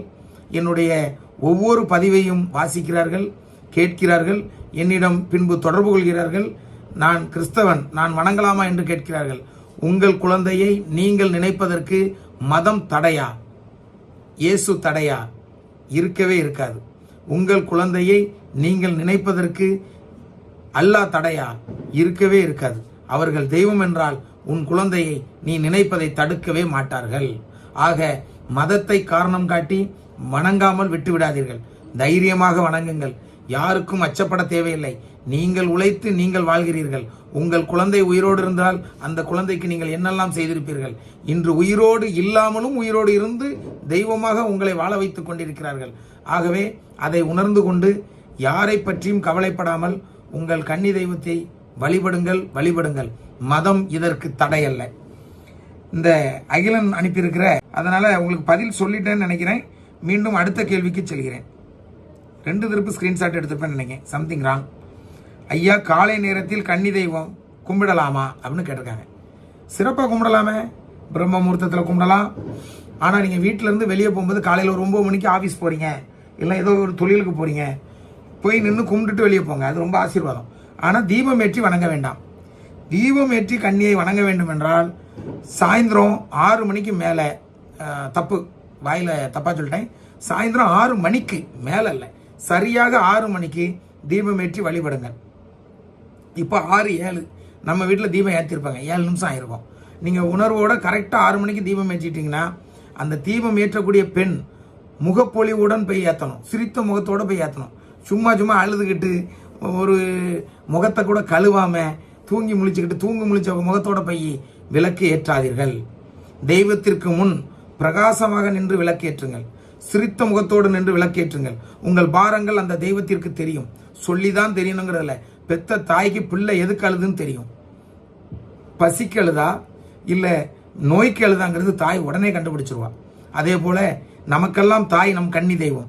அவங்களுக்கு தெரியாதா தான் பிள்ளை இன்னைக்கு என்ன நிலைமையில இருக்கு, இன்னைக்கு நம்ம பிள்ளைக்கு என்ன தேவை, இவனுக்கு என்ன கொடுக்கணும், எதை கொடுத்தா இவன் இன்னைக்கு உள்ள காலத்தை போக்க முடியும், எல்லாமே தெரியும். ஆக கன்னி தெய்வத்தை காலையில் வெளியில் செல்லும் போது வணங்கி செல்லுங்கள். மீண்டும் மாலையில் வீட்டில் 6 மணிக்கு தீபமேற்றி வணங்குங்கள்.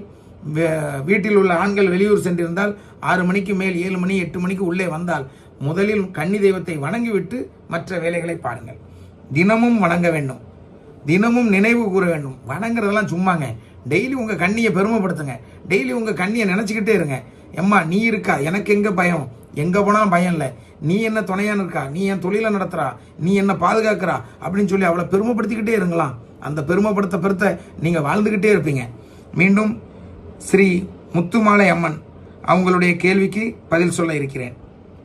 அண்ணா, காலன் போக்கு விட்டு கன்னி தெய்வங்களை அழைக்கும் போது வீட்டு பக்கத்தில் சிறிய காலம் முன்பு இறந்தவர்கள் ஆத்மா வர வாய்ப்புண்டா? இது நேரத்தை நான் சொல்லிட்டேனே, நானும் தான் தப்பா ஸ்கிரீன்ஷாட் எடுக்கன்னு நினைக்கிறேன். இதற்கான பதில் நேரத்தை தந்துட்டேன். அதனால அதை விட்டுட்டு அடுத்ததுக்கு செல்கிறேன். அடுத்தபடியாக தனம்ங்கிறவங்க ஒரு கேள்வி கேட்டிருக்காங்க. என்ன கேள்வின்னு கேட்டீங்கன்னா, ஐயா, எங்கள் வீட்டில் கன்னி தெய்வம் உள்ளே வந்த பிறகு எவரின் உடம்பில் வந்தும் அருள்வாக்கு சொல்லவில்லை ஐயா, அப்படி என்றால் குறை ஏதும் இருக்குமா அப்படின்னு கேட்டிருக்காங்க. அருமையான அற்புதமான கேள்வி. நீங்க முறைப்படி கண்ணியை உள்ளே எடுத்த உடனே அந்த கண்ணி உடனே ஒரு உடம்பை தேர்ந்தெடுத்து உடனே பேசி ஆகணும்னு எல்லாரும் நினைக்கிறாங்க. அது தவறான சிந்தனை. ஒரு கன்னி தெய்வத்துக்கு தெரியாததா நமக்கு தெரிஞ்சிட போது. நம்ம தலைமுறையா நம்மளை வாழ வைக்க வந்த கன்னியம்மா எப்போ வந்தா சரியா இருக்கும்னு அவங்களுக்கு தெரியும். முதல்ல ஒரு கன்னி வரணும்னா கன்னி வரக்கூடிய உடம்பு இருக்கணும். இந்த உடம்புல கன்னி ஏறணும் அப்படிங்கிறதுக்கு அந்த உடல் அமைப்பு இருக்கணும். அந்த உடல் அமைப்பு இல்லாத வீட்டில் அந்த கன்னியால் என்ன செய்ய முடியும்? அப்போ அது காத்திருக்கும். அடுத்தாப்புல உங்க சந்ததியில் யாருக்காவது குழந்தை பிறக்கும், அந்த குழந்தை உடம்புல வரலாம். ஆக ஒரு கன்னியை எடுத்தன்னைக்கும் வரலாம், 1 வருடம் கழித்து மறு வருடத்தில் வணங்கும் பொழுதும் வரலாம், இல்லை 10 வருஷம் கழிச்சும் வரலாம், இல்லை வராமையே இருந்து விளக்குல இருந்து உங்களை ஆசீர்வதிக்கலாம். நீங்கள் வணங்கத்தான் அந்த கன்னி முடிவெடுக்கும். உடனே வரவா, 1 வருஷத்தில் வரவா, 10 வருஷத்தில் வரவா, இல்லை அடுத்த தலைமுறையில் வரவான்னு. நீங்கள் இந்த கேள்வியை என்னிடம் கேட்பதற்கு பதிலாக அந்த கன்னியிடமே கேளுங்கள். அது நிச்சயமாக வழியை தரும், பதிலை தரும். இருந்தாலும் இந்த பதிவை கேட்கும்போது உங்கள் கன்னி பதிக்கு பக்கத்தில் வந்து கேளுங்க. நானும் கேட்குறேன், கன்னித்தாயே, உன் மகன் ஆசைப்படுகிறான், உன் மகள் ஆசைப்படுகிறாள், உன் பேரன் பேத்திகள் ஆசைப்படுகிறார்கள் உன்னை பார்க்க, உன்னிடம் பேச. உடனடியாக உன் குடும்பத்தில் ஒரு உடலை தேர்ந்தெடுத்து நீ முறையாக வந்து அந்த குடும்பத்திடம் பேசு, உன் குழந்தைகளிடம் பேசு, அந்த குழந்தைகளை வாழவை. நன்றி அம்மா, வாழ்த்துக்கள். நீ வருவாய் என்று நம்புகிறேன், வாழ வைப்பாய் என்று நம்புகிறேன், உன் குழந்தைகளிடம் பேசுவாய் என்று நம்புகிறேன். நன்றி. மீண்டும் அடுத்த கேள்விக்கு செல்கிறேன். ஐயப்பன் என்றவர் கேள்வி கேட்டிருக்கிறார். வணக்கம் ஐயா, எங்கள் வீட்டில் கன்னி தெய்வம் இருக்கிறது. அதனை முறையாக உள்ளே எடுக்க வேண்டும். உங்களால் உதவ முடியுமா? நிச்சயமா முடியும். அதுக்கு தானே நாம் இருக்கோம். ஆனால் நான் மந்திரவாதி அல்ல. நானும் கன்னி தெய்வங்களை வணங்கிய ஒரு பக்தன். நான் மந்திரவாதி அல்ல. நானும் கன்னி தெய்வங்களை வணங்கி கொண்டிருக்கக்கூடிய, வாழ்நாள் முழுக்க வணங்கி அடுத்த தலைமுறைக்கும் வணங்க வைக்கக்கூடிய ஒரு பக்தன். ஆக கன்னி தெய்வத்தை நான் எடுத்து தர மாட்டேன். கன்னி தெய்வத்தை நான் எடுத்துத்தர வழிகாட்டுவேனே தவிர நான் எடுத்துத்தர மாட்டேன். இருந்தாலும் நீங்கள் என்னுடைய நண்பர்களில் தொடர்பு கொள்ளுங்கள். தயவு செய்து போன் போட வேண்டாம். வாட்ஸ்அப்பில் கன்னி தெய்வம் என்று எழுதி அனுப்புங்கள். நீங்கள் யார், உங்கள் ஊர் பெயர் என்ன, அதையும் எழுதி அனுப்புங்கள். நான் எப்பொழுது நான் வேலை இல்லாமல் ஃப்ரீயாக இருக்கிறேனோ அப்பொழுது கண்டிப்பாக தொடர்பு கொள்வேன். நிச்சயமாக உங்களுக்கு உங்கள் தெய்வத்தை உங்கள் வீட்டில் வர செய்து அங்கே அதற்கு பதியமைத்து கொடுத்து உங்களையும் உங்கள் சந்ததியையும் வாழ வைக்க அந்த தெய்வத்திற்கு வழியை காட்டி தருகிறேன். நன்றி. மீண்டும் அடுத்த கேள்வி. ஏற்கனவே நாங்கள் கன்னி தெய்வத்தை நாங்கள் வீட்டில் அழைத்து விட்டோம். இருப்பினும் குழந்தைக்கு உடல் பிரச்சனை இருக்கத்தான் செய்கிறது. அம்மா, ஒரு விஷயத்தை நீங்கள் தெரிஞ்சுக்கணும். ஒரு கை முறிஞ்சு போச்சுன்னு வைங்களாம், அந்த கை முறிஞ்சது தான். ஏற்கனவே இருந்த கை மாதிரி இருக்காது. அதை எவ்வளவுதான் நீங்கள் சரி பண்ணாலும் அந்த கையில் கொஞ்சம் பலகீனம் இருக்கத்தான் செய்யும். அதே போல் ஏற்கனவே நீங்கள் படுவை வச்சு மிக மிக பீடையான ஒரு நேரத்தில் இருந்துட்டு ஒரு தெய்வத்தை நீங்கள் இப்போ இடையில எடுத்திருப்பீங்க. 10 வருஷமோ 20 வருஷமோ இப்போ எடுத்திருப்பீங்க. ஆனால் உங்களுடைய குடும்பம், உங்களுடைய பிறப்பு, உங்களுடைய பூர்ண ஜென்ம பந்தம், நீங்கள் என்ன செய்திருப்பீர்கள், என்ன பாவங்கள் செய்திருக்கிறீர்களோ அதை அனுபவித்தே ஆக வேண்டும். அப்படி இருக்கும் பட்சத்தில் உங்கள் வீட்டில் உங்கள் குழந்தைக்கு நோய் இருக்கிறது என்றால் பயப்பட தேவையில்லை. கண்ணியை எடுத்தும் அது சரியாகலே நீங்கள் சொன்னீங்கன்னா அது தரித்திரியம். கண்ணியை எடுத்ததுனால இந்த நோய் இன்னும் வளராமல் இருக்குன்னு சொல்லி பாருங்க, அது வளர்ச்சி. கண்ணியை எடுத்ததுனால என் பிள்ளை இன்னும் இருக்கா, எதுவும் என் பிள்ளை எனக்கு போதும் அப்படின்னு நினச்சி பாருங்க, அந்த கண்ணி அதை குணப்படுத்துவா. இன்னையிலிருந்து இந்த நேரத்திலிருந்து நீங்கள் சொல்லக்கூடிய வார்த்தை என்னன்னா, என் பிள்ளைக்கு அடிக்கடி உடல் பிரச்சனை இருக்கு, ஆனால் என் கண்ணியம்மா காப்பாற்றிட்டு இருக்கா, மிக விரைவில் இதை சரி பண்ணிடுவா, எனக்கு நம்பிக்கை இருக்கு. என் கண்ணியால முடியாதுன்னா எந்த டாக்டரால முடியும்? அப்படி சொல்லி பாருங்க, நிச்சயமா உங்க கண்ணி அதுக்கு ஒரு நல்ல தீர்வை தரும். பயப்படாம நம்பிக்கையோட அந்த கண்ணிட்டே கேளுங்க. நன்றி. அதுக்கு அடுத்தபடியாக இன்னொரு உறவு ஒரு கேள்விப்பட்டிருக்கு. அது என்ன கேள்வின்னு பார்ப்போம். காலன், அது பாருங்க, அவங்க எப்படி எழுதியிருக்காங்க பாருங்க, காலம் மோக்கு. சிரிப்பு தான் வருது. இது காலம் மோக்கு இல்லம்மா, காலன். நான் தான் அங்கே எழுத்து பிள்ளையில ஒருத்தருக்கு ஒரு இதில் காலம்னு வந்துட்டு, காலன் போக்கு, போக்கு போ, காலன் போக்கு எங்களுக்கு வழிபட தெரியாத ஐயா. கன்னி குழந்தையை நாங்கள் சாதாரணமாக வழிபடுவதற்கு எங்களுக்கு உத்தரவு தாருங்கள் ஐயா. கன்னி தெய்வமும் குழந்தை தெய்வமும் இருந்தால் மந்திரவாதிகளும் என்ன 2 திருப்பு போடுறீங்க, தேவையில்லை என்று நீங்களே சொல்லியிருக்கீங்க. அம்மா, கண்ணியை உள்ளெடுக்கிறதுக்கு மந்திரவாதி தேவைன்னு நான் சொல்லவே இல்லை. ஒரு கன்னி தெய்வத்தை உங்கள் வீட்டுக்குள்ளே எடுத்து பலப்படுத்துறதுக்கு கண்டிப்பாக மந்திரவாதி தேவை. ஆனால் கண்ணியை எடுத்து கும்பிட்ட பிறகு நமக்கு மந்திரவாதி தேவையில்லை, அவன் உறவு தேவையில்லை. அவனை தேவையில்லாமல் வீட்டுக்குள்ளே கொண்டு வந்து விடக்கூடாது, விட்டால் அந்த கண்ணிக்கு ஆபத்து. புரிஞ்சுதா உங்களுக்கு? அதனால் ஒரு கன்னி தெய்வத்தை உள்ளே எடுப்பதற்கு மந்திரவாதி தேவை தேவை தேவை. ஆனால் எடுத்து நீங்கள் வழிபட ஆரம்பித்த பின்பு எந்த மந்திரவாதியும் வீட்டுக்குள் விடக்கூடாது. ஆக நீங்கள் முறைப்படி காலன் போக்கு எடுக்கிறது சிறப்பு. காலன் போக்கு எடுக்காமையே என்ன வணங்க வைக்கணும்னு சொல்கிறீங்க, அதுக்கு உத்தரவு நான் தர முடியாது. ஏன்னா நான் முறை தவறி வழிபட சொல்பவன் அல்ல. வாடகை வீட்டில் நீங்கள் இருந்தால் மட்டும்தான் சும்மா கும்பிட்டுடுங்கன்னு சொல்லுவேன். சொந்த வீட்டில் இருந்தால் முறைப்படி எடுத்து தான் கும்பிடணும். உங்களுக்கு காசு இல்லைன்னா கவலைப்படாதுங்க, நீங்கள் உழைங்க, அதுக்கான நேரம் வரும், அப்போ எடுங்க. நன்றிம்மா. மீண்டும் அடுத்த கேள்விக்கான பதில். மறுபடியும் ஐயப்பன்கிறவர் கேட்டிருக்காரு. எங்கள் வீட்டில் உள்ள துணி எடுத்து கன்னிக்கும் 2 ஆண் கன்னியும் உள்ளது. எந்த மாதிரி துணி எடுத்து வைத்து வணங்கலாம் அப்படின்னு கேட்டீங்க. அவங்க வீட்டில் ஒரு பெண் கன்னியும் 2 ஆண் கன்னியும் இருக்கான். ஐயா, ஒரே நேரத்தில் ஆண் கன்னியும் பெண் கன்னியும் வணங்கக்கூடாது. ஒரே நேரத்தில் 2 பேருக்கும் துணி எடுத்து வைக்கக்கூடாது. 2 பேரையும் ஒரே இடத்துல பெட்டியை கட்டி வைக்கக்கூடாது. ஆண் கண்ணியை ஒரு பக்கமும் பெண் கண்ணியை ஒரு பக்கமும் தான் வைக்கணும். ஆனால் பெண் கண்ணியை நீங்கள் வணங்க ஆரம்பித்த பிறகு ஆண் கண்ணியை வணங்கணுங்கிற அவசியம் இல்லை. ஏன்னா அந்த ஆண் கண்ணிக்கு இந்த பெண் கண்ணி தன்னுடைய பங்கு, நீங்கள் பெண் கண்ணிக்கு வைப்பீங்களா படையல், அந்த படையல்ல இருந்து ஒரு பங்கை கொடுத்துருவா அதோட ஆன்மாக்கு. அது கொடுக்கறதுல உங்கள் கண்ணுக்கு தெரியாது, ஆனால் கண்டிப்பாக கொடுக்கும். அந்த ஆண் கண்ணி உங்களை தொந்தரவு பண்ணாது. ஏன்னா உங்களுக்கு வீட்டில் மிக விலை மதிப்பில்லாத ஒரு பெரிய தெய்வம் இருக்கு. கோடி ரூபா கொடுத்தாலும் கிடைக்காது, 100 கோடி கொடுத்தாலும் கிடைக்காது. அப்பேற்பட்ட கன்னி தெய்வம் இருக்கிறதுனால ஆண் கண்ணி அங்கே வராது, ஒதுங்கிக்கிடும். அதனால ஆண் கண்ணிக்கு நீங்கள் என்ன பண்ணணும்னா தனி வைக்க அப்படியே நீங்கள் கும்பிடணும்னு நினைச்சா தனியாக வச்சு கும்பிடணும். பெண் கண்ணி பக்கம் வச்சு கும்பிடக்கூடாது. அப்படி வச்சு கும்பிட்டீங்கன்னா ஆண் கண்ணிக்கு